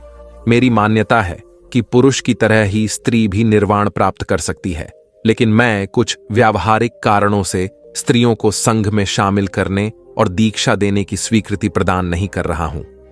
आनंद का उत्तर था, सिद्धांत और व्यवहार में परिवर्तन करना चाहिए। बुद्ध को बात जच गई और उन्होंने यह घोषणा की, जो स्त्रियां भिक्षु होना चाहेंगी उन्हें कुछ नियमों का पालन करना होगा। स्त्रियों ने स्वीकार किया और तब से स्त्रियां भी बौद्ध बनने लगीं। गौतम बुद्ध एक बार अपने शिष्यों के साथ प्रवास पर निकले। एक नगर से दूसरे नगर तक जाने की राह में वन पड़ता था। वन क्षेत्र में प्रवेश करने के साथ ही कुछ दूर चलने पर बुद्ध एक जगह रुक गए। पीछे आ रहे शिष्यों का समूह भी उन्हें देख उसी स्थान पर रुका, लेकिन वहां रुके रहना शिष्यों के लिए मुश्किल हो गया, क्योंकि सामने एक क्षत विक्षत शव पड़ा था और उसकी दुर्गंध वातावरण में फैल रही थी। शिष्यों ने अपने वस्त्र से नाक बंद कर ली, लेकिन बुद्ध शव की ओर टकटकी लगाए देखते रहे। एक शिष्य ने साहस कर विनम्रतापूर्वक गौतम बुद्ध से अनुरोध किया, भगवान, यहां से शीघ्र चलना ही उचित होगा। यहां शव पड़ा है और बहुत दुर्गंध आ रही है। बुद्ध मुस्कुराए और शिष्यों की ओर उन्मुख होते हुए बोले, बताइए, इस सब में सौंदर्य दिखाई देता है। शिष्यों ने कहा, भगवान, यह कैसा प्रश्न है? सौंदर्य और शव में? जीवन था तब तक सौंदर्य, अब तो सब समाप्त हो गया। बुद्ध ने शव की ओर इशारा करके बताया, देखो, जब कभी यह व्यक्ति जीवित रहा होगा, इसकी दंत पंक्तियां अद्वितीय रही होंगी। मृत्यु के बाद भी इसके दंत देखकर यही साबित होता है। वहां खड़े सभी शिष्यों ने दृष्टि डाली तो पाया बुद्ध सही कह रहे थे। तब शिष्यों को भान हुआ कि शव में भी अच्छाई हो सकती है। दरअसल सौंदर्य निर्जीव में भी नजर आ सकता है। केवल शर्त यह है कि दृष्टि बुद्ध के समान बुराई में भी अच्छाई देखने वाली होनी चाहिए। गुलाब की एक शाखा में फूल की तुलना में कांटे ही अधिक होते हैं, पर हम फूल चुनते हैं, कांटे नहीं। ठीक इसी तरह किसी में 100 बुराइयां नहीं, अच्छाई देखनी चाहिए। प्राचीन सियालकोट में एक बार बौद्धों का बहुत बड़ा भिक्षु संघ आया। इस संघ को एक ऐसे वेद पाठी ब्राह्मण के विषय में झांत हुआ जो इतना रूढ़िवादी था कि किसी अवैदिक पंडित की छाया भी स्वयं पर नहीं पड़ने देता था। उसे सुधारने का बीड़ा एक भिक्षु ने उठाया। अगले दिन वह अपना भिक्षा पात्र लेकर ब्राह्मण के घर पहुंच गया और पूछा, कुछ आहार पानी की सुविधा है? उसकी बात सुनकर घर के सभी लोग मौन रहे और उसकी ओर घृणा की दृष्टि से देखा। भिक्षु लौट आया। दूसरे दिन फिर गया और वही प्रश्न दोहराया। इस बार भी उसे चुप्पी और तिरस्कार का सामना करना पड़ा। वह पुनः लौट गया। एक दिन जब वह ब्राह्मण के घर पहुंचा तो ब्राह्मण वहां नहीं था। नित्य आने जाने से ब्राह्मणी का मन पसीज गया। वह बोली, मैं तो तुम्हें आहार पानी दे दूं, किंतु पंडित जी की नाराजगी के कारण विवश हूं। भिक्षु ने कहा, कोई बात नहीं बहन, मैं अपना काम करता हूं, तुम अपना काम करो। वापस लौटते हुए भिक्षु को ब्राह्मण मिल गया। उसने भिक्षु को खूब खरी खोटी सुनाई। तब भिक्षु ने कहा, इतने दिनों तक आपके घर से कुछ नहीं मिला, किंतु आज आपकी पत्नी ने नहीं दी है, अब किसी दिन हां भी मिल जाएगा। ब्राह्मण थोड़ा शांत हुआ और बोला, यह क्रम कब तक जारी रखोगे? भिक्षु ने उत्तर दिया, जब तक जीवित हूं। उसका धैर्य देख ब्राह्मण का अहंकार पिघल गया और उसने भिक्षु से क्षमा मांगी। वस्तुतः धैर्य व सहिष्णुता के बल पर बड़ी से बड़ी प्रतिकूलता को अनुकूलता में बदला जा सकता है। भगवान बुद्ध के प्रवचन सुनने के लिए एक व्यक्ति नियमित रूप से आता था। इस प्रकार उसे 1 माह हो चुका था, किंतु उसके जीवन पर कोई प्रभाव नहीं पड़ा। भगवान बुद्ध उपदेश में कहते थे कि धर्म पर चलो, अपने जीवन से राग द्वेष को दूर करो, काम क्रोध लोभ मोह और अहंकार से सदा दूर रहो। बुद्ध के उपदेशों से लोगों को बहुत शांति मिलती थी, किंतु उस व्यक्ति का मन अशांत रहता था। एक दिन उसने बुद्ध से जाकर कहा, हे प्रभु, मैं 1 माह से आपका उपदेश सुन रहा हूं, किंतु उसका तनिक भी असर मेरे आचरण पर नहीं पड़ा। मैं बहुत परेशान हूं, मुझे क्या करना चाहिए? बुद्ध उनकी बात सुनकर बोले, तुम कहां के रहने वाले हो? उसने कहा, श्रावस्ती का। बुद्ध ने अगला प्रश्न किया, वह यहां से कितनी दूर है? उसने अनुमान से बता दिया। बुद्ध ने पुनः जिज्ञासा प्रकट की, कितना समय लगता है? उस व्यक्ति ने हिसाब लगाकर बता दिया। बुद्ध ने कहा, अब बताओ कि क्या तुम यहां पर बैठे बैठे ही अपने घर पहुंच सकते हो? उसने कहा, यह कैसे हो सकता है? वहां पहुंचने के लिए तो चलना होगा। तब बुद्ध ने बड़े प्रेम से उसे समझाया, जैसे चलने पर ही पहुंचा जा सकता है, वैसे ही अच्छी बातों पर अमल करने से ही लाभ होता है। हे प्यारे, तुम मेरे ज्ञान के साथ अपने कर्म को जोड़ दो, तब तुमको उत्तम फल मिलेगा। उस व्यक्ति को अपनी गलती समझ में आ गई। उसने अपने जीवन में सुधार कर लिया, जिससे उसका जीवन सदाचारी बन गया। एक छोटी सी नदी थी, उसके दोनों किनारों पर लोग रहते थे। नदी के पानी से दोनों ओर के लोग अपना अपना काम चलाते थे और सुखमय जीवन बिताते थे। एक बार संयोग से पानी को लेकर दोनों पक्षों में तनातनी हो गई। वे एक दूसरे पर आरोप लगा रहे थे कि तुम ज्यादा पानी ले रहे हो। जब आपसी बातचीत में मामला नहीं निपटा तो वे मरने मारने पर उतारू हो गए। उनके पास जो भी हथियार थे उन्हें तत्काल निकाल लाए और एक दूसरे पर टूट पड़ने को आमादा हो गए। तभी किसी ने जाकर भगवान बुद्ध को सूचना दी। उन्होंने दोनों पक्षों के प्रतिनिधियों को बुलाया और तकरार का कारण पूछा। दोनों प्रतिनिधियों ने अपना अपना पक्ष रखा। बुद्ध ने दोनों की बातें सुनी और मुस्कुराकर कहा, तो तुम लोग क्या करोगे? दोनों प्रतिनिधियों ने आवेश में आकर कहा, हम खून की नदियां बहा देंगे। भगवान बुद्ध ने कहा, तो तुम्हें खून चाहिए? उन लोगों ने हतप्रभ होकर बुद्ध की ओर देखा, फिर बोले, नहीं, हमें पानी चाहिए। भगवान बुद्ध ने कहा, तो तुम्हें खून चाहिए? उन लोगों ने हतप्रभ होकर बुद्ध की ओर देखा, फिर बोले, नहीं, हमें पानी चाहिए। तब सहज भाव से बुद्ध ने कहा, खून बहाकर खून मिलेगा, पानी कैसे पाओगे? कुछ ठहर कर आगे बुद्ध बोले, याद रखो, हिंसा हिंसा को बढ़ाती है, बैर बैर को बढ़ाता है। नदी से ही सीख लो कि वह किसी से लड़ती नहीं, वह निश्चल भाव से अपने जल का सभी के लिए दान करती है। बुद्ध के शब्दों ने जादू जैसा काम किया और दोनों पक्षों की समस्या का सहज रूप से समाधान हो गया। दोनों पक्ष मिल बांटकर पानी का उपयोग करने लगे। कुल बुद्ध एक दिन वैशाली में प्रवचन दे रहे थे। विशाल जनसमूह उन्हें अत्यंत शांति और तन्मयता से सुन रहा था। कहीं कोई शोर नहीं था, मात्र बुद्ध की वाणी गूंज रही थी। बुद्ध के शिष्यों के साथ उपस्थित लोग बुद्ध के अमृत वचनों का पान पूर्ण एकाग्रता से कर रहे थे। तभी उस शांत वातावरण में खलल उत्पन्न करती एक व्यक्ति की जोरदार आवाज आई, आज मुझे सभा में बैठने की अनुमति क्यों नहीं दी गई? बुद्ध उस व्यक्ति का चिल्लाना सुनकर भी मौन रहे। उस व्यक्ति ने पुनः चिल्लाकर यही प्रश्न पूछा। बुद्ध ने नेत्र बंद कर लिए। उनका एक शिष्य बोल उठा, भगवान, बाहर खड़े अपने इस शिष्य को अंदर आने की अनुमति दीजिए। बुद्ध ने नेत्र खोलकर कहा, नहीं, यह अस्पृश्य है। शिष्यगण बुद्ध के मुंह से अस्पृश्य शब्द सुनकर विस्मित हुए और उन्होंने पूछा, वह अस्पृश्य क्यों? कैसे? भगवान, आपके धर्म में तो जात पात का भेद नहीं है। बुद्ध बोले, आज यह क्रोध में आया है। क्रोध से जीवन की एकता भंग होती है। क्रोध ही मानसिक हिंसा करता है। किसी भी कारण से क्रोध करने वाला अस्पृश्य है। उसे कुछ देर तक स्मरण कर लेना चाहिए कि अहिंसा परम धर्म है। कथा का उपदेश यह है कि क्रोध एक असात्विक भाव है जो कर्ता और भोक्ता दोनों के लिए हानिकारक होता है। इससे बचते हुए शांति से विचारने व कार्य करने की प्रवृत्ति अपनानी चाहिए। शांत मन और मस्तिष्क ही विवेकपूर्ण निर्णय लेने में सक्षम होते हैं। बौद्ध संघ के एक भिक्षु को कोई गंभीर रोग हो गया। उसकी हालत इतनी खराब हो गई कि वह चल फिर भी नहीं सकता था और मलमूत्र में लिपटा पड़ा रहता था। उसकी यह हालत देख उसके साथी भिक्षु भी उसके पास नहीं आते और घृणा से मुंह फेरकर आसपास से निकल जाते थे। कुछ दिनों बाद बुद्ध को यह बात पता चली तो वे तत्काल अपने प्रिय शिष्य आनंद के साथ उस भिक्षु के पास पहुंचे।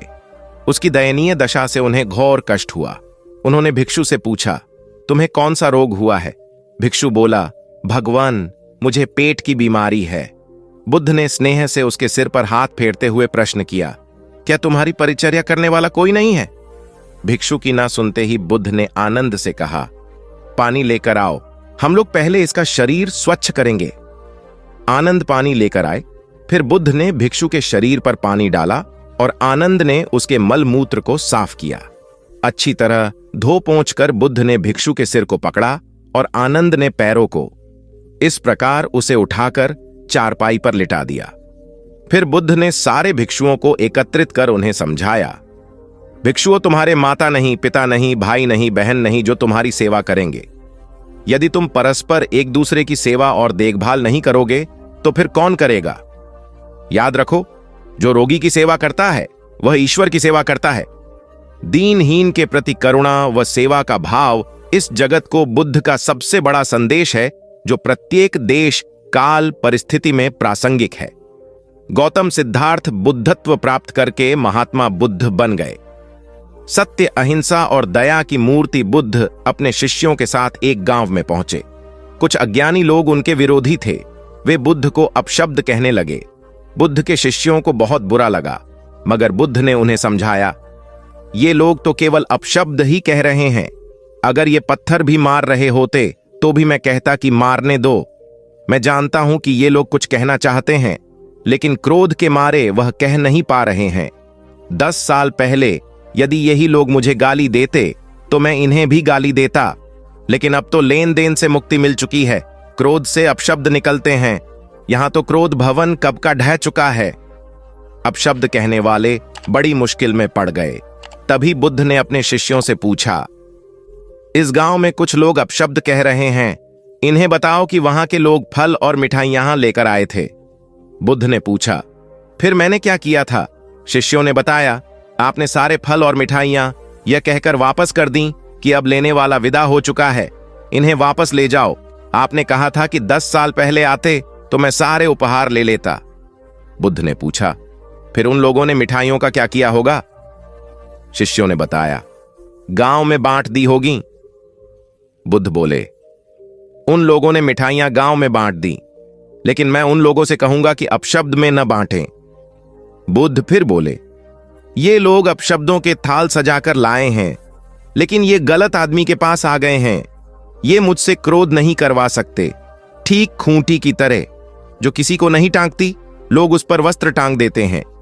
एक बार जैतवन के सभी ग्रामवासी भगवान बुद्ध के दर्शन करने और उपदेश सुनने के लिए एकत्र हुए। उस समय महाकश्यप, मौदगल्यायन, सारिपुत्र, चुंद और देवदत्त जैसे प्रबुद्ध जन बुद्ध के साथ धर्म विषय गंभीर चर्चा में तन्मय थे। ग्रामवासी थोड़ा ठिठक कर खड़े हो गए, क्योंकि इतने ज्ञानी जनों के बीच उन सभी को असहज सा महसूस हो रहा था। कुछ देर बाद बुद्ध की दृष्टि इन ग्रामवासियों पर पड़ी। उन्होंने तुरंत धर्म चर्चा रोक दी। प्रबुद्ध जन बुद्ध के इस व्यवहार पर चकित हो उठे और प्रश्नात्मक दृष्टि से उनको ओर देखा। बुद्ध अनाथ पिंडक नामक जिज्ञासु से बोले, भद्र, उठो, सामने ब्राह्मण मंडली खड़ी है, उन्हें आसन दो और आतिथ्य की सामग्री ले आओ। अनाथ पिंडक ने पीछे मुड़कर देखा तो उसे ब्राह्मण मंडली तो कहीं नहीं दिखी। मैले कुचैले या फटे वस्त्रों में खड़े ग्रामवासियों का झुंड दिखाई दिया। पिंडक ने शक्ति स्वर में कहा, देव, उन लोगों में एक भी ब्राह्मण नहीं है। ये सभी तो निम्न जाति के हैं, कई तो इनमें शूद्र हैं। बुद्ध गंभीर होकर बोले, पिंडक, जो व्यक्ति सदा श्रद्धावान है वह ब्राह्मण ही है। ये लोग प्रयोजन के लिए भावयुक्त होकर आए हैं, इसलिए इस समय तो ये ब्राह्मण ही हैं। अत तुम इनका समुचित सत्कार करो। कथा का इंगित यह है कि व्यक्ति जन्म से नहीं, कर्म से ब्राह्मण होता है। जो सद्गुणी हों और सत्कर्मी हों, वे शूद्र जाति में जन्मने के बावजूद ब्राह्मण हैं तथा उसी रूप में उनका आदर किया जाना चाहिए। यदि जीवन का संतुलन बिगड़ा और थकान आई तो समझ लीजिए कि बीमारी आई, और यदि वापस ऊर्जा अर्जित करने के लिए विश्राम किया जा रहा है तो ऐसी थकान वरदान भी साबित हो सकती है। इन दिनों जिस तरह की हमारी जीवन शैली है, इसमें असंतुलन बहुत अधिक है। सुबह उठने से लेकर रात को सोने तक शरीर की कुछ नियमित क्रियाएं हैं, आदमी उसे भूल गया है। गौतम बुद्ध बहुत काम करते पर कभी थकते नहीं थे। आज भी कई साधु संत उतना ही परिश्रम कर रहे हैं जितना एक कॉर्पोरेट जगत का सफल व्यक्ति करता है, और जब वे रात को सोते हैं तो पूरी बेफिक्री के साथ। बुद्ध से उनके शिष्यों ने एक बार पूछा था, आप थकते नहीं? बुद्ध का उत्तर था, जब मैं कुछ करता ही नहीं तो थकूंगा कैसे? बात सुनने में अजीब लगती है, लेकिन है बड़ी गहरी। अध्यात्म ने इसे साक्षी भाव कहा है, स्वयं को करते हुए देखना। यह वह स्थिति होती है जब तन सक्रिय और मन विश्राम की मुद्रा में होता है। आज ज्यादातर लोग असमय, अकारण थक जाते हैं, जिसका एक बड़ा कारण असंतुलित जीवन है। एक होता है थकान को महसूस करना, और दूसरा है स्वाभाविक थकान, जिस समय आपकी रुचियों, इच्छाओं और मूल स्वभाव में धीमापन आने लगे, अकारण चिड़चिड़ाहट हो जाए। समझ लें कि यह थकान बीमारी है। इसलिए प्रतिदिन योग, प्राणायाम और ध्यान करें। ये क्रियाएं अपने आप में एक विश्राम हैं। करने वाला कोई और है, हम तो महज उसके हाथों की कठपुतली हैं। यह मनोभाव भी थकान को मिटाएगा। क्या दिक्कत है ऐसा सोच लेने में? महात्मा बुद्ध ज्ञान प्राप्ति के लिए घोर तप में लगे थे। उन्होंने शरीर को काफी कष्ट दिया, यात्राएं की, घने जंगलों में कठिन साधना की, पर आत्मज्ञान की प्राप्ति नहीं हुई। निराश हो बुद्ध सोचने लगे, मैंने अभी तक कुछ भी प्राप्त नहीं किया, अब आगे क्या कर पाऊंगा? निराशा, अविश्वास के इन नकारात्मक भावों ने उन्हें क्षुब्ध कर दिया। कुछ ही क्षणों के बाद उन्हें प्यास लगी। वे थोड़ी दूर स्थित एक झील तक पहुंचे। वहां उन्होंने एक दृश्य देखा कि एक नन्ही सी गिलहरी के 2 बच्चे झील में डूब गए। पहले तो वह गिलहरी जड़वत बैठी रही, फिर कुछ देर बाद उठकर झील के पास गई, अपना सारा शरीर झील के पानी में भिगोया और फिर बाहर आकर पानी झाड़ने लगी। ऐसा वह बार बार करने लगी। बुद्ध सोचने लगे कि इस गिलहरी का प्रयास कितना मूर्खतापूर्ण है। क्या कभी यह इस झील को सुखा सकेगी? किंतु गिलहरी का यह क्रम लगातार जारी था। बुद्ध को लगा मानो गिलहरी कह रही हो कि यह झील कभी खाली होगी या नहीं, यह मैं नहीं जानती, किंतु मैं अपना प्रयास नहीं छोड़ूंगी। अतः उस छोटी सी गिलहरी ने भगवान बुद्ध को अपने लक्ष्य मार्ग से विचलित होने से बचा लिया। वे सोचने लगे कि जब यह नन्ही गिलहरी अपने लघु सामर्थ्य से झील को सुखा देने के लिए दृढ़ संकल्पित है तो मुझ में क्या कमी है? मैं तो इससे 1000 गुना अधिक क्षमता रखता हूं।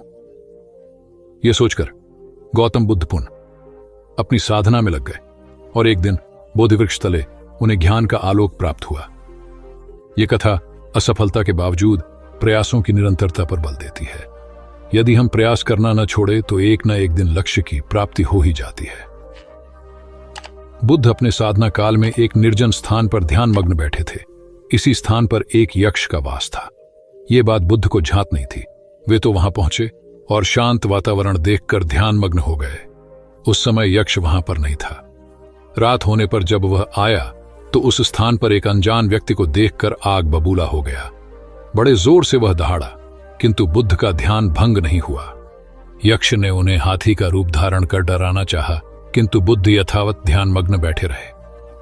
उसने बुद्ध को डराने के लिए क्रमशः शेर, चीता, बाघ आदि का रूप धारण किया, किंतु बुद्ध अविचलित ही बने रहे। अंत में उसने भयंकर विषधर का रूप धारण कर उनके पैर के अंगूठे को ढंस लिया, किंतु बुद्ध पर उसके विष का भी कोई असर नहीं हुआ। वे अब भी अप्रभावित रहे। विषधर उनके शरीर पर चढ़ गया और उनके गले से लिपटकर उन्हें जोरों से काट लिया, लेकिन इतने प्रयासों के बावजूद भी बुद्ध की साधना को भंग नहीं कर पाया। थक हार कर नीचे उतर आया और उनसे कुछ कदमों की दूरी पर लेटकर अपनी थकान उतारने लगा। ध्यान पूर्ण होने पर बुद्ध ने उसकी तरफ देखा और उसे बहुत स्नेह से दुलारा। उनका निश्चल प्रेम देखकर सर्प का विष अमृत बन गया और यक्ष ने श्रद्धापूर्वक बुद्ध को नमन किया। कहानी का सार यह है कि मन की कलुषता पर एकाग्रता, स्नेह और संभव से ही विजय प्राप्त की जा सकती है। बौद्ध भिक्षु बोधि धर्म भ्रमण करते हुए एक गांव में पहुंचे। लोग उनका बहुत आदर करते थे। बोधि धर्म व उनके शिष्यों का ग्रामीणों ने हार्दिक सत्कार किया और फिर उनके पवित्र वचनों को सुनने के लिए उनके आसपास एकत्रित हो गए। बोधि धर्म लोगों को धर्म और आचरण विषयक अच्छी बातें सरल भाषा में समझाने लगे। तभी वहां एक व्यक्ति आया और बोधि धर्म को अपशब्द कहने लगा। उपस्थित जनसमूह ने उसे रोकने का बहुत प्रयास किया, किंतु वह नहीं माना तथा अनवरत बोधि धर्म को बुरा भला कहता रहा। लोगों ने कहा कि महाराज, ये व्यक्ति कितना उद्दंड है, निरर्थक ही आपको अपशब्द कह रहा है। बोधि धर्म उस व्यक्ति के इस आचरण पर कदापि क्रोधित नहीं हुए और लोगों से बोले कि यह भविष्य में मेरा सबसे बड़ा भक्त बनने वाला है। लोगों ने पूछा कि कैसे? बोधि धर्म ने उत्तर दिया, कोई कुम्हार के यहां घड़ा लेने जाता है तो घड़े को बजाकर देखा जाता है कि वह फूटा हुआ तो नहीं है। जब 1-2 रुपए के घड़े को कोई इतनी परख कर सकता है तो भला जिसे गुरु मानना है उसे 10-20 गालियां दिए बगैर कैसे पहचानेगा? पहले वह परीक्षा लेगा कि गुरु में धैर्य, आक्रोश व समता भाव कितना है। यह जानने के बाद ही तो वह गुरु को स्वीकारेगा। इसलिए यह व्यक्ति मुझे निरर्थक ही अपशब्द नहीं कह रहा है और आगे चलकर वास्तव में वह व्यक्ति बोधि धर्म का सबसे बड़ा भक्त बना। किसी को शिक्षा देने से पूर्व स्वयं का आचरण भी तदनुरूप होना चाहिए, तभी गुरु का महान पद मिलता है। वस्तुतः गुरु की गुरुता तभी स्वीकारी जाती है जबकि उसमें सदाचरण के सभी लक्षण मौजूद हों। महात्मा गौतम बुद्ध के श्रावस्ती में प्रवचन चल रहे थे। प्रवचन में नित्य ही बड़ी संख्या में लोग आते और विविध महत्वपूर्ण व गंभीर विषयों पर बुद्ध से ज्ञान ग्रहण करते।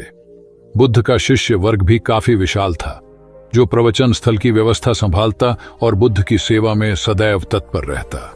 एक बार रात के समय महात्मा बुद्ध प्रवचन दे रहे थे।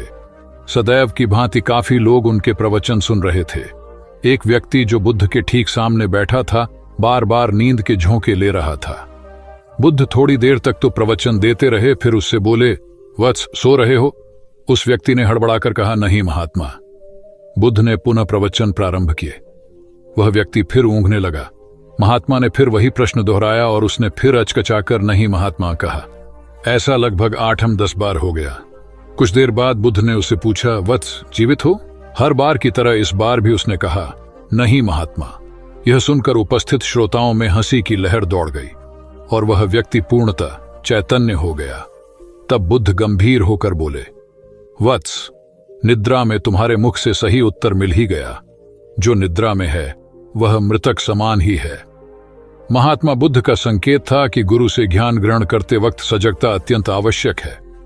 गाफिल रहने की स्थिति में ज्ञान की प्राप्ति पूर्ण नहीं होती और अधकचरा ज्ञान सदैव खतरनाक साबित होता है।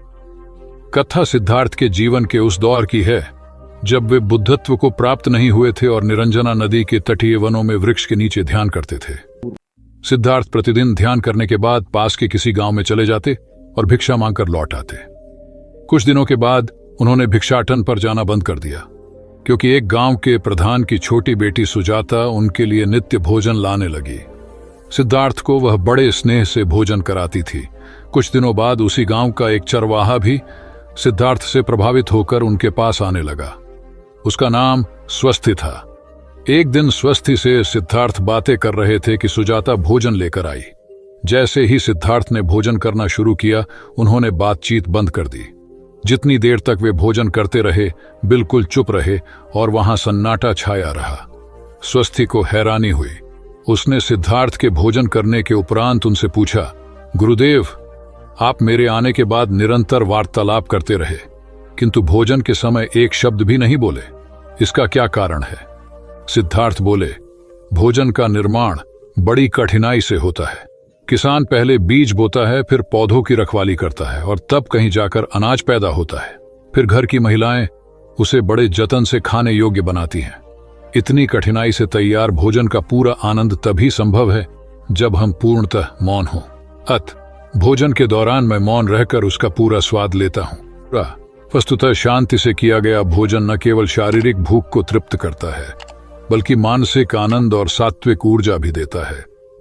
सम्राट अशोक संपूर्ण भारत को अपने राज्य में मिलाना चाहते थे, पर कलिंग के युद्ध में हुए रक्तपात को देखकर उन्हें अत्यधिक दुख पहुंचा। उनकी महत्वाकांक्षा ने जो तबाही मचाई थी, उसे देखकर उन्हें खुद पर ग्लानि हुई। उन्होंने देखा कि लोग दर्द से कराह रहे थे। यह सब विनाश केवल उनकी महत्वाकांक्षा से हुआ था। यह सब देखकर अशोक के मन में विनाश का पथ छोड़कर नेकी के रास्ते पर चलने का विचार जगा। अशोक की राजधानी पाटलिपुत्र थी। पाटलिपुत्र अब पटना के रूप में जाना जाता है। पटना से गया भी अधिक दूर नहीं है, जहां बोधि वृक्ष के नीचे महात्मा बुद्ध को ज्ञान प्राप्त हुआ था। बुद्ध के अष्टप्रद मार्ग, शांति व दया के संदेश ने अशोक के दिलो दिमाग में इतनी उथल पुथल पैदा कर दिया कि उन्होंने उस मार्ग को अपनाने का फैसला किया। इस पथ पर चलने से उन्होंने इतिहास में अपनी अमिट छाप छोड़ी। अशोक ने अपने पुत्र को सिलोन अब श्रीलंका और अन्य कई लोगों को सुदूर क्षेत्रों में दूत बनाकर भेजा। एक निर्दयी महत्वाकांक्षा एक ऐसे पवित्र उद्देश्य में बदल चुकी थी जिसमें कुछ अच्छा कर गुजरने की, करुणा और प्रेम के संदेश को चारों ओर फैलाने की इच्छा थी। करुणा केवल दया भावना मात्र नहीं है, ये आपके अंदर दूसरों की मदद करने की तीव्र इच्छा पैदा करती है। इसी भावना ने बुद्ध को भगवान और अशोक को महान बनाया। तथागत बुद्ध उन दिनों मगध प्रवास पर थे, साथ में शिष्यों का बड़ा समूह भी था। प्रतिदिन बुद्ध के प्रवचन होते जिनका लाभ लेने के लिए बड़ी संख्या में लोग आते। इन लोगों में साधारण जन के साथ विशिष्ट हस्तियां भी शामिल रहती थीं। हालांकि बुद्ध सभी के प्रति समान रूप से प्रेम व आत्मीयता का व्यवहार रखते थे। इन लोगों में नगर सेठ का पुत्र भी था जो बड़े ध्यान से बुद्ध के प्रवचन सुनता था। वह नित्य ही बुद्ध के शिष्यों के समक्ष बुद्ध की तारीफों के पुल बांधता और धन्य धन्य भाव से घर जाता। एक दिन प्रवचन समाप्त होने के बाद उसने किसी शिष्य से कहकर बुद्ध से मिलने की हार्दिक इच्छा प्रकट की। जब उसे बुद्ध के सामने ले जाया गया तो उसने उन्हें साष्टांग प्रणाम कर कहा, भगवान, आप जैसा तपस्वी और ज्ञानी व्यक्ति पहले न कभी हुआ था और न भविष्य में होगा। यह सुनते ही बुद्ध ने उसकी बात बीच में ही रोककर कहा, वत्स, क्या तुमने इतना अध्ययन कर लिया है कि अब तक कितने संत महापुरुष हुए हैं, और क्या भविष्य भी जान चुके हो कि आगे और कोई नहीं होगा? युवक लज्जित भाव से चुप खड़ा रहा, क्योंकि इस बात का उसके पास कोई जवाब नहीं था। बुद्ध ने अपनी बात समाप्त करते हुए उसे सीख दी, सदैव अपनी आंखें खुली रखो। जो जैसा है उसे वैसा ही महत्व दो, किसी से उसकी तुलना मत करो। कथा का सार यह है कि किसी भी क्षेत्र के अधिकारी विद्वान की स्वतंत्र रूप से प्रशंसा करना उचित है, किंतु सर्वश्रेष्ठ बताना अनुचित, क्योंकि श्रेष्ठता को व्यक्ति, समय व स्थान की सीमाओं में नहीं बांधा जा सकता। आनंद भगवान बुद्ध के प्रमुख व प्रिय शिष्य थे। उनके स्वभाव में उदारता, स्नेह व सहिष्णुता जैसे गुण शामिल थे। वे सभी के प्रति समान व्यवहार करते थे। उनकी दृष्टि में कोई छोटा या बड़ा नहीं था। एक बार आनंद कहीं जा रहे थे। रास्ते में उन्हें बड़े जोर की प्यास लगी। आसपास देखा तो निकट ही कुआं दिखाई दिया। वे वहां पहुंचे। कुएं से एक लड़की पानी भर रही थी। आनंद ने उसके पास जाकर कहा, बहन, मैं बड़ी दूर से आ रहा हूं, मुझे बहुत जोर से प्यास लगी है, कृपा कर पानी पिला दो। उनकी बात सुनते ही लड़की कांप उठी, क्योंकि वह अछूत जाति की थी। वह जानती थी कि किसी ऊंची जाति के व्यक्ति को पानी पिलाना उसके अधिकार क्षेत्र से बाहर है। वह निगाह नीची कर चुपचाप खड़ी रही। आनंद ने प्यास से व्याकुल होकर फिर कहा, बहन, तुमने सुना नहीं, प्यास के मारे मेरे प्राण निकले जा रहे हैं, मुझे पानी पिला दो। लड़की भयवश कुछ नहीं बोल पाई। जब आनंद ने बड़े स्नेह से उससे पानी न पिलाने का कारण पूछा तो वह बोली, मैं निम्न जाति की कन्या हूं, आपको पानी कैसे पिला सकती हूं? उसकी बात सुनकर आनंद ने कहा, बहन, मैंने तुमसे पानी मांगा है, जाति तो नहीं पूछी। आनंद की उदारता ने उस कन्या का भय दूर कर दिया और उन्हें पानी पिलाकर वह धन्य हो गई। कथा का सार यह है कि ईश्वर की दृष्टि सम होने के कारण उसने सभी मनुष्यों को समान शरीर, बुद्धि और भावना से नवाजा है। अपने सृष्टिकर्ता के विरुद्ध जाकर मानव मानव में भेद करना सर्वथा अनुचित है। एक बार भगवान बुद्ध अपने शिष्यों के साथ पाटलिपुत्र पहुंचे। सभी लोग एक विहार में रुके। भोजन के बाद बुद्ध ने आनंद से अगले दिन से प्रवचन आरंभ करने को कहा। अगले दिन बुद्ध का प्रवचन सुनने बड़ी संख्या में लोग उपस्थित थे। बुद्ध प्रवचन देने के बाद लोगों से मिलते, उनकी समस्याएं सुनते और नेक सलाह देते। एक दिन प्रवचन के समय बुद्ध के शिष्य आनंद ने उनसे पूछा, भंते, आपके सामने हजारों लोग बैठे हैं, बताइए कि इनमें सबसे सुखी कौन है? बुद्ध ने एक विहंगम दृष्टि भीड़ पर डालते हुए कहा, वह देखो, सबसे पीछे एक दुबला पतला फटे वस्त्र पहने जो आदमी बैठा है, वह सर्वाधिक सुखी है। आनंद सहमत नहीं हुआ। वह बोला, यह कैसे संभव है? वह तो बहुत दयनीय जान पड़ता है। बुद्ध ने अपनी बात सिद्ध करने के लिए बारी बारी से सामने बैठे लोगों से पूछा, तुम्हें क्या चाहिए? किसी ने संतान मांगी तो किसी ने मकान, कोई रोग मुक्ति चाहता था तो कोई अपने शत्रु पर विजय। ऐसा एक भी व्यक्ति नहीं था जिसे कोई इच्छा ना हो। अंत में बुद्ध ने उस फटेहाल आदमी को बुलाकर पूछा, तुम्हें क्या चाहिए? उसने हाथ जोड़कर जवाब दिया, कुछ नहीं, यदि ईश्वर को मुझे कुछ देना ही है तो बस इतना कर दें कि मेरे अंदर कभी कोई चाह पैदा ना हो। मैं ऐसे ही स्वयं को सबसे बड़ा सुखी मानता हूं। उसकी बात सुनकर आनंद से बुद्ध ने कहा, आनंद, जहां चाह है वहां सुख नहीं हो सकता। आनंद ने बुद्ध की इस शिक्षा को सदा के लिए गांठ बांध लिया। सार यह है कि लालसा से लोभ बढ़ता है, जो असंतोष का जनक होता है। यदि सही अर्थों में सुख पाना है तो किसी लालसा की बजाय उपलब्ध स्थितियों में संतुष्ट रहना चाहिए। गौतम बुद्ध ने बहुत से अज्ञानी लोगों को सम्यक दृष्टि प्रदान की थी। तब को बात है, कौसाम्बी में एक ब्रह्मचारी रहता था। उसे अभिमान था कि उस जैसा कोई विद्वान नहीं है, इसलिए अपने साथ सदैव जलती मशाल रखता था। गौतम बुद्ध ने देखा तो उसे पूछा, अरे, ये मशाल लिए क्यों घूमते हो? ब्रह्मचारी ने उत्तर दिया, सभी प्राणी अंधकार और अज्ञान में पथश्रष्ट हैं, उन्हें रास्ता दिखाने के लिए मशाल लिए घूमता हूं। तथागत ने पूछा, क्या तुम्हें 4 प्रकार की विद्याओं, शब्द विद्या, नक्षत्र विद्या, राज विद्या व युद्ध विद्या का पूर्ण ज्ञान है? ब्रह्मचारी ने अपनी अनभिज्ञता प्रकट करते हुए मशाल फेंक कर तथागत के चरणों में मस्तक झुका दिया। उसका ज्ञान गर्व चूर हो गया। जो दूसरों को मूर्ख समझकर उनसे घृणा करता है, वो उस व्यक्ति की तरह है जो स्वयं अंधा होकर दूसरों को मशाल दिखाता घूमता है। अहंकारी कभी विवेकवान नहीं हो सकता और बिना विवेक के सत असत का ज्ञान नहीं हो सकता। अंततः ऐसे विवेकांत व्यक्ति को जीवन में कोई उपलब्धि प्राप्त नहीं होती, हताशा ही हाथ लगती है। काशाय वस्त्र पहन लिए। उसने सुना, आप एकाहारी हो गए हैं, वह भी एकाहारी हो गई। आपने उत्तम पलंग पर सोना त्याग दिया है तो इसने भी त्याग दिया। आपने माला का त्याग किया, गंध का त्याग किया तो इसने भी वह सब त्याग दिया।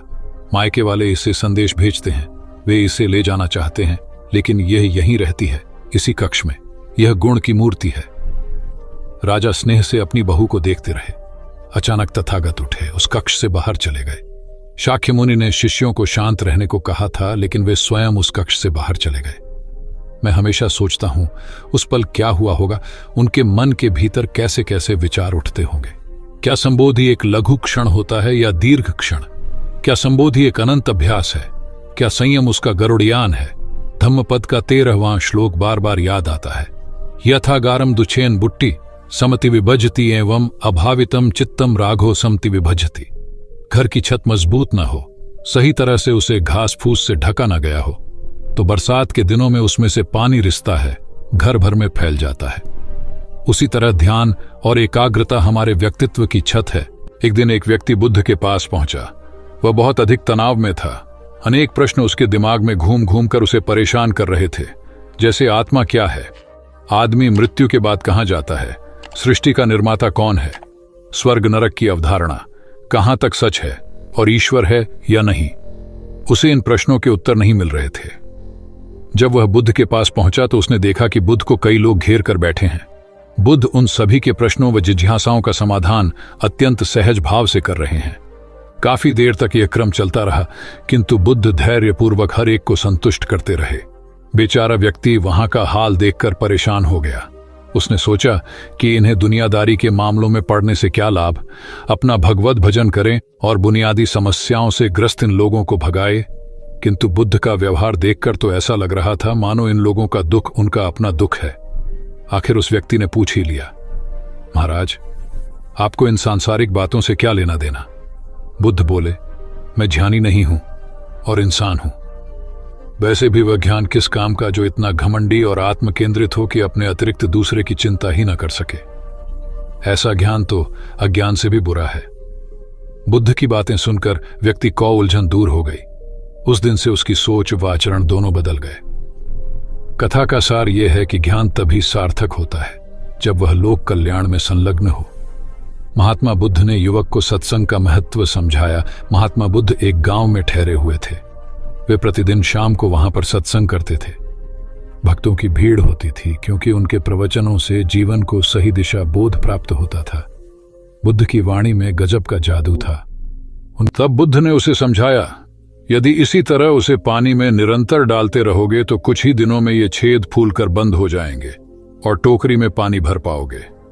इसी प्रकार जो निरंतर सत्संग करते हैं उनका मन एक दिन अवश्य निर्मल हो जाता है। अवगुणों के छिद्र भरने लगते हैं और गुणों का जल भरने लगता है। युवक ने बुद्ध से अपनी समस्या का समाधान पा लिया। निरंतर सत्संग से दुर्जन भी सज्जन हो जाते हैं, क्योंकि महापुरुषों की पवित्र वाणी उनके मानसिक विकारों को दूर कर उनमें सद्विचारों का आलोक प्रसारित कर देती है। एक आदमी को बुद्ध ने सुझाव दिया कि दूर से पानी लाते हो, क्यों नहीं अपने घर के पास एक कुआं खोद लेते? हमेशा के लिए पानी की समस्या से छुटकारा मिल जाएगा। सलाह मानकर उस आदमी ने कुआं खोदना शुरू किया, लेकिन 7-8 फीट खोदने के बाद उसे पानी तो क्या, गीली मिट्टी का भी चिन्ह नहीं मिला। उसने वह जगह छोड़कर दूसरी जगह खुदाई शुरू की, लेकिन 10 फीट खोदने के बाद भी उसमें पानी नहीं निकला। उसने फिर तीसरी जगह कुआं खोदना शुरू किया, लेकिन यहां भी उसे निराशा ही हाथ लगी। इस क्रम में उसने 8-10 फीट के 10 कुएं खोद डाले, लेकिन पानी कहीं नहीं मिला। वह निराश होकर बुद्ध के पास गया। उसने बुद्ध को बताया कि मैंने 10 कुएं खोद डाले, मगर पानी एक में भी नहीं निकला। बुद्ध को आश्चर्य हुआ। वे स्वयं चलकर उस स्थान पर आए जहां उसने 10 गड्ढे खोदे हुए थे। बुद्ध ने उन गड्ढों की गहराई देखी और सारा माजरा समझ गए। फिर वे बोले, 10 कुएं खोदने की बजाय एक कुएं में ही तुम अपना सारा परिश्रम लगाते तो पानी कब का मिल गया होता। तुम सब गड्ढों को बंद कर दो, केवल एक को गहरा करते जाओ, पानी निकल आएगा। उसने बुद्ध को बात मानकर ऐसा ही किया। परिणाम स्वरूप कुआं पूर्ण होते ही पानी निकल आया। सबने भगवान बुद्ध की जय जयकार की। धन्ना सेठ के पास 7 पुश्तों के पालन पोषण जितना धन था। उसका व्यापार चारों तरफ फैला हुआ था, किंतु फिर भी उसका मन अशांत रहता था। कभी धन की सुरक्षा की चिंता, तो कभी व्यापारिक प्रतिस्पर्धा में आगे निकलने का तनाव। चिंता और तनाव के कारण वह अस्वस्थ रहने लगा। उसके मित्र ने उसकी गिरती दशा देखी तो उसे बुद्ध के पास जाने की सलाह दी। सेठ बुद्ध के पास पहुंचा और अपनी समस्या बताई। बुद्ध ने उसे सांत्वना देते हुए कहा, तुम घबराओ मत, तुम्हारा कष्ट अवश्य दूर होगा। बस तुम यहां कुछ दिन रहकर प्रभु का ध्यान किया करो। बुद्ध के कहे अनुसार सेठ ने रोज ध्यान करना शुरू कर दिया, किंतु सेठ का मन ध्यान में नहीं लगा। वह जैसे ही ध्यान करने बैठता, उसका मन फिर अपनी दुनिया में चला जाता। उसने बुद्ध को यह बात बताई, किंतु बुद्ध ने कोई उपाय नहीं बताया। थोड़ी देर बाद जब सेठ बुद्ध के साथ वन में सायंकालीन भ्रमण कर रहा था, तो उसके पैर में एक कांटा चुभ गया।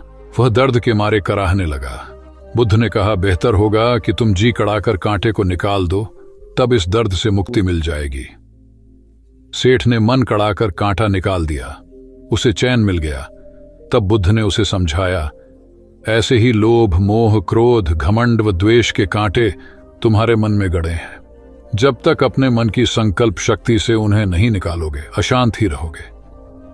सेठ का अज्ञान बुद्ध के इन शब्दों से दूर हो गया और उसने निर्मल हृदय की राह पकड़ ली। अपनी कुप्रवृत्तियों से मुक्ति के लिए संकल्पबद्धता अनिवार्य है। जब तक व्यक्ति दृढ़ निश्चय न कर ले, वह अपनी गलत आदतों से मुक्त नहीं हो सकता। बुद्ध की शिक्षा से गांव का उद्धार हुआ। एक युवक ने बुद्ध से आकर कहा, मेरा गांव अशिक्षित है। मैं अपने परिवार से झगड़कर थोड़ा बहुत पढ़ पाया हूं। आगे और पढ़ना चाहता हूं, किंतु सभी रोक रहे हैं। घर के लोग सोचते हैं कि खेती में खूब पैसा है और उसके लिए किसी शिक्षा की आवश्यकता नहीं है। यही सोच गांव वालों की भी है। कृपया आप मेरे गांव चलकर वहां शिक्षा का प्रसार करवाइए। बुद्ध युवक की बात मानकर गांव आ गए। धर्मभीरू ग्रामीणों ने बुद्ध का सत्कार किया और रोज उनके प्रवचन सुनने आने लगे। बुद्ध जब भी शिक्षा का महत्व बताते, ग्रामीण विरोधी मत रखते। एक दिन एक महिला अपने 5 साल के बच्चे के लिए पूछने लगी कि उसे किस उम्र से शिक्षा दिलवाए। तब बुद्ध ने समझाया कि तुम्हें तो 5 वर्ष पूर्व उसकी शिक्षा शुरू कर देनी थी।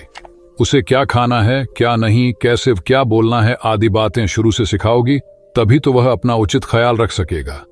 बुद्ध की यह बात महिला सहित सभी ग्रामीणों को समझ में आ गई। उन्होंने अपने बच्चों को विद्यालय भेजना शुरू किया। यह समय वर्षा का था। युवक ने लोगों को जल संग्रहण की तकनीक बताई। अधिकांश ने उपहास किया, किंतु युवक अपना काम करता रहा। बुद्ध का सहयोग प्राप्त था, इसलिए किसी ने उसका खुलकर विरोध नहीं किया।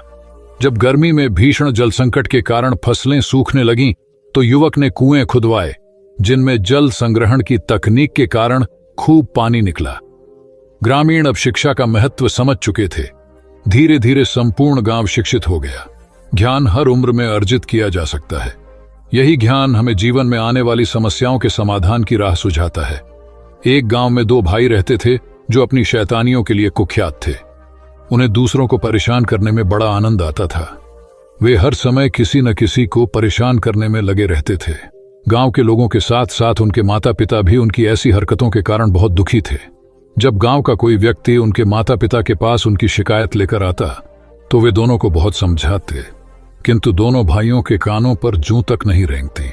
एक दिन उनकी मां गांव में आए हुए महात्मा बुद्ध के पास गई और अपने बच्चों में किसी भी तरह ईश्वर का भय भर देने का आग्रह किया ताकि वे लोग शैतानी से बाज आए। महात्मा बुद्ध ने मां से दोनों को एक एक करके उनके पास भेजने को कहा। मां ने अपने पहले लड़के को महात्मा बुद्ध के पास भेजा। वह जाकर महात्मा बुद्ध के पास बैठ गया। महात्मा बुद्ध ने उससे पूछा, ईश्वर कहाँ है? लड़के की कुछ समझ में नहीं आया और उसने कोई उत्तर नहीं दिया।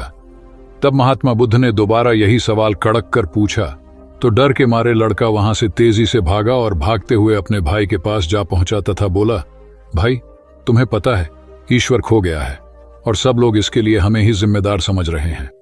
छोटा भाई भी इतना बड़ा आरोप सुनकर डर गया और उस दिन से दोनों ने शैतानी करना छोड़ दिया। कथा का सार यह है कि जब सीधे मार्ग से सुधार की राह न मिले तो टेढ़े मार्ग का सहारा लेना ही सर्वथा उचित है। सेठ ने बुद्ध से जाना सच्चा संपन्न होना। एक सेठ निसंतान था। अपार संपत्ति का मालिक होने के बावजूद सेठ का लोभ बरकरार था। संतान न होने का दुख उसे बहुत था और इस कारण वह न जाने कितने फकीर, बाबा और पंडितों के दर पर माथा टेक चुका था, किंतु नतीजा शून्य रहा। एक बार सेठ के नगर में बुद्ध का आगमन हुआ। सेठ ने उनकी बहुत ख्याति सुनी तो अगले ही दिन उनसे मिलने पहुंचा। बुद्ध को अपनी निसंतानता के विषय में बताया तो उन्होंने सेठ के सिर पर हाथ रखकर हार्दिक आशीर्वाद दिया। संयोग की बात कि कुछ ही समय बाद सेठ को संतान सुख प्राप्त हो गया। वह बुद्ध के प्रति आभार भाव से भर उठा। सोचने लगा कि बुद्ध के प्रति उपकार कैसे जताए। विचार करने के उपरांत उसने एक बक्से में बेशकीमती हीरे जवाहरात रखे और बुद्ध के पास पहुंचा। बुद्ध को प्रणाम निवेदित कर सेठ बोला, महाराज, आपकी कृपा से मुझे संतान का मुख देखने को मिला। मैं आपके लिए कुछ करना चाहता हूं, सो यह तुच्छ भेंट लाया हूं। बुद्ध ने हीरे जवाहरात देखते ही अस्वीकार कर दिए। उन्होंने कहा, मेरे लिए धन व्यर्थ है, इसे तुम ही रखो। जब सेठ अधिक आग्रही हुआ तो बुद्ध बोले, मैं निर्धनों से दान नहीं लेता। आश्चर्यचकित सेठ ने कहा, पर मैं तो निर्धन नहीं हूं, अपार धन संपत्ति मेरे पास है। मेरी तिजोरियां सोने चांदी गहनों व जवाहरातों से भरी हुई हैं। रात दिन परिश्रम कर मैं इस संपत्ति को दिन दूनी रात चौगुनी कर रहा हूं, फिर मैं निर्धन कैसे हूं? तब बुद्ध ने समझाया, इसका आशय यह है कि तुम अपनी वर्तमान संपत्ति से तृप्त नहीं हो और अतृप्त व्यक्ति निर्धन ही तो होता है, क्योंकि सच्चा संपन्न तो वह है जो तृप्त हो। बुद्ध की बातों ने सेठ की आंखें खोल दी। संतोष सबसे बड़ा धन और संतोषी सर्वाधिक धनी होता है, क्योंकि इच्छाओं का अंत निर्लिप्तता की परम सुखमय अवस्था को लाता है। एक बार गौतम बुद्ध से अभय राजकुमार ने प्रश्न किया कि क्या श्रमण गौतम कभी कठोर वचन कहते हैं। उसने सोच रखा था कि नहीं कहने पर वह बताएगा कि एक बार उन्होंने देवदत्त को नरकगामी कहा था, और यदि हां कहे तो उसने पूछा, जा सकता है कि जब आप कठोर शब्दों का प्रयोग करने से स्वयं को रोक नहीं पाते, तब दूसरों को ऐसा उपदेश कैसे देते हैं। बुद्ध ने अभय के प्रश्न का आशय जान लिया। उन्होंने कहा, इसका उत्तर न तो हां में दिया जा सकता है और न नहीं में। अभय की गोद में उस समय एक छोटा बालक था। उसकी ओर इशारा करते हुए बुद्ध ने पूछा, राजकुमार, यदि दाई के अनजाने में यह बालक अपने मुख में कांट का टुकड़ा डाल ले, तब तुम क्या करोगे? मैं उसे निकालने का प्रयास करूंगा। यदि वह आसानी से न निकल सकता हो तो बाएं हाथ से उसका सिर पकड़कर दाहिने हाथ की उंगली को टेढ़ा करके उसे निकालूंगा। यदि खून निकलने लगे तो भी मेरा यही प्रयास रहेगा कि वह कांट का टुकड़ा किसी न किसी तरह बाहर निकल आए। ऐसा क्यों? इसलिए कि भंते इसके प्रति मेरे मन में अनुकंपा है। राजकुमार, ठीक इसी तरह तथागत जिस वचन के बारे में जानते हैं कि यह मिथ्या या अनर्थकारी है और उससे दूसरों के हृदय को ठेस पहुंचती है, तब उसका वे कभी उच्चारण नहीं करते। पर इसी तरह जो वचन उन्हें सत्य और हितकारी प्रतीत होते हैं तथा दूसरों को प्रिय लगते हैं, उनका वे सदैव उच्चारण करते हैं। इसका कारण यही है कि तथागत के मन में सभी प्राणियों के प्रति अनुकंपा है। भगवान बुद्ध देव और मनुष्यों के शास्ता थे, परंतु सबसे पहले वह मनुष्य थे। मनुष्य बढ़कर देवता बनता है, यह प्राचीन मान्यता थी। आज भी हम मनुष्यत्व के ऊपर देवत्व की बात करते हैं, परंतु बुद्ध ने इस क्रम को पलट दिया। उन्होंने कहा, यह जो मनुष्यता है वही देवताओं का सुगति प्राप्त करना कहलाती है। देवता जब सुगति प्राप्त करता है तब वह मनुष्य बनता है। देवताओं में विलास है, राग, द्वेष, ईर्ष्या और मोह भी वहां है। निर्वाण की साधना वहां नहीं हो सकती। इसके लिए देवताओं को मनुष्य बनना पड़ता है। मनुष्यों में ही देव पुरुष का आविर्भाव होता है, जिनको देवता नमस्कार करते हैं। मानवता धर्म का उपदेश देने वाले बुद्ध स्वयं मानवता के जीते जागते रूप थे। यहाँ उनके जीवन से संबंधित कुछ प्रसंग दिए जाते हैं, जिनसे उनके व्यक्तित्व में बैठी हुई गहरी मानवता का दर्शन होता है। भगवान का परिनिर्वाण होने वाला है। रात का पिछला पहर है। भिक्षु उनकी शैया को घेरे बैठे हैं। बुद्ध उन्हें उपदेश दे रहे हैं। कह रहे हैं, भिक्षुओं, बुद्ध धर्म और संघ के विषय में कुछ शंका हो तो पूछ लो। पीछे मलाल मत करना कि भगवान हमारे सामने थे पर हम उनसे कुछ पूछ न सके। कोई शिष्य नहीं बोलता। भगवान 3 बार कहते हैं, पर कोई भिक्षु कुछ पूछने को नहीं उठता। भगवान को शंका होती है कि कहीं वे उनके गौरव का विचार करके पूछने में संकोच तो नहीं कर रहे। इसलिए वह कहते हैं, शायद भिक्षुओं, तुम मेरे गौरव के कारण नहीं पूछ रहे। जैसे मित्र मित्र से पूछता है, वैसे तुम मुझसे पूछो। बुद्ध अपने शिष्यों की समान भूमिका पर आ जाते हैं। उनकी यह विनम्रता मनुष्य धर्म की आदर भूमि है। बुद्ध ने अपने को भिक्षुओं का कल्याण मित्र कहा है, जो उनकी मानवीय सहृदयता और विनम्रता को सूचित करता है। एक दूसरा दृश्य भी उसी समय का है। चंद करमार पुत्र के यहाँ बुद्ध ने अंतिम भोजन किया था। उसके बाद ही उन्हें खून गिरने की कड़ी बीमारी हो गई थी, जो उनके शरीरांत का कारण बनी। बुद्ध को उसके हृदय का बड़ा ध्यान था। भक्त उपासक को यह अफसोस हो सकता था कि उसका भोजन करके ही भगवान का शरीर छूट गया। इसलिए आखिरी सांस लेने से पहले उन्होंने आनंद को आदेश दिया, आनंद, चंद करमार पुत्र की इस चिंता को दूर करना और कहना, आयुष्मान तूने बद्धा लाभ कमाया कि मेरे भोजन को करके तथागत परिनिर्वाण को प्राप्त हुए। जिसके हृदय में अगाध करुणा थी, वह ऐसा क्यों न कहता। उसने अपने पति के द्वारा बुद्ध के चरणों में प्रणाम अर्पित करवाया। भगवान ने उसे आशीर्वाद देते हुए कहा, कोल्य पुत्री सुप्रवास, सुखी हो जाए, चंगी हो जाए। सुखी और चंगी होकर बिना किसी कष्ट के वह पुत्र प्रसव करे। ब्राह्मणों के साथ भी उनकी पूरी सहानुभूति थी, जैसे कि विश्व के सभी प्राणियों के साथ उनकी पूरी सहानुभूति थी। बावरी नामक ब्राह्मण के एक शिष्य ने जब अपने गुरु की ओर से भगवान के चरणों में प्रणाम निवेदन किया तो भगवान ने आशीर्वाद देते हुए कहा, शिष्यों सहित बावरी ब्राह्मण सुखी हो। माणवक, तुम भी सुखी हो, चिरजीवी हो। बुद्ध के पास छोटा बड़ा जो भी जाता था, वह उससे कहते थे, आओ, तुम्हारा स्वागत है। भगवान अपनी अंतिम यात्रा में पावा और कुसीनारा के बीच जा रहे थे। रास्ते में उन्हें पुक्कुस मल्लपुत्र नामक व्यापारी मिला।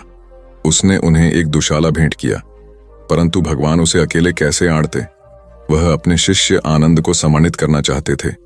उन्होंने कहा, पुक्कुस, दुशाले के एक भाग को मुझे ओढ़ा दे, दूसरे को आनंद को। पुक्कुस ने ऐसा ही किया। भूल करने वालों के प्रति भी बुद्ध की अनुकंपा का पार न था। एक बार एक ब्राह्मण ने भगवान को वेरंजा में वर्षावास करने का निमंत्रण दिया। भगवान वहां गए, लेकिन वह ब्राह्मण बहुधंधी था। उसने उनकी कुछ भी सुध बुध नहीं ली। बुद्ध को बड़ा कष्ट हुआ।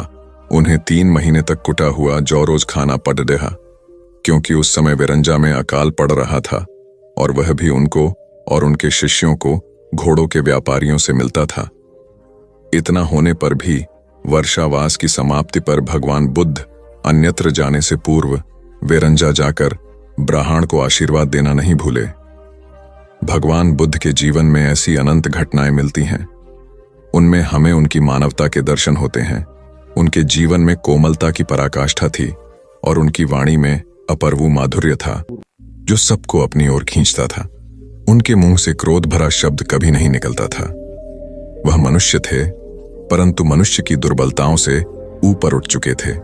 उनके व्यक्तित्व में मानवता की शुभ ज्योत्सना धर्म की स्थिति बन।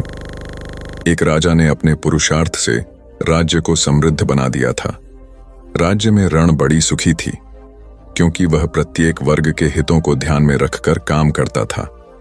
जब राजा वृद्ध हुआ तो उसे योग्य उत्तराधिकारी को चिंता सताने लगी, क्योंकि उसे लगता कि योग्य उत्तराधिकारी के बिना सुव्यवस्था अव्यवस्था में बदल जाएगी और प्रजा की परेशानी बढ़ जाएगी। हालांकि राजा का एक बेटा था, किंतु वह अत्यधिक आलसी और कर्महीन था। वह स्वयं को मालिक समझता और शेष सभी को अपना गुलाम। यह अहंकार उसके आचरण में सदैव झलकता था। राजा उसे सुधारने के उद्देश्य से बुद्ध के आश्रम में छोड़ आया। बुद्ध ने अगले ही दिन राजकुमार को आदेश दिया, वत्स, यहां से 5 कोस पर एक जंगल है, तुम वहां जाकर फूलों के कुछ पौधे ले आओ और उन्हें आश्रम के अहाते में लगा दो। यह सुनते ही राजकुमार को बड़ा क्रोध आया, क्योंकि उसने तो आदेश देना ही सीखा था। चूंकि उसके पिता ने बुद्ध को बात मानने को कहा था, इसलिए वह मन मारकर जंगल गया और फूलों के पौधे लाकर आश्रम में लगा दिए। राजकुमार ने उन्हें सींचा और जानवरों से बचाने के लिए उनकी रात दिन रखवाली की। कुछ महीनों में सारा आश्रम भांति भांति के सुंदर फूलों से खिल उठा। राजकुमार अपनी मेहनत का ऐसा फल देखकर बहुत प्रसन्न हुआ। बुद्ध ने उसे शाबाशी देते हुए समझाया, वत्स, याद रखो, जो सोता है उसका भाग्य भी सो जाता है, और जो चलता है उसका भाग्य निरंतर उसके साथ चलता है। अब राजकुमार कर्मठ बन चुका था। राजा को अपना योग्य उत्तराधिकारी मिल गया था। कर्म सफलता की कुंजी है, अतः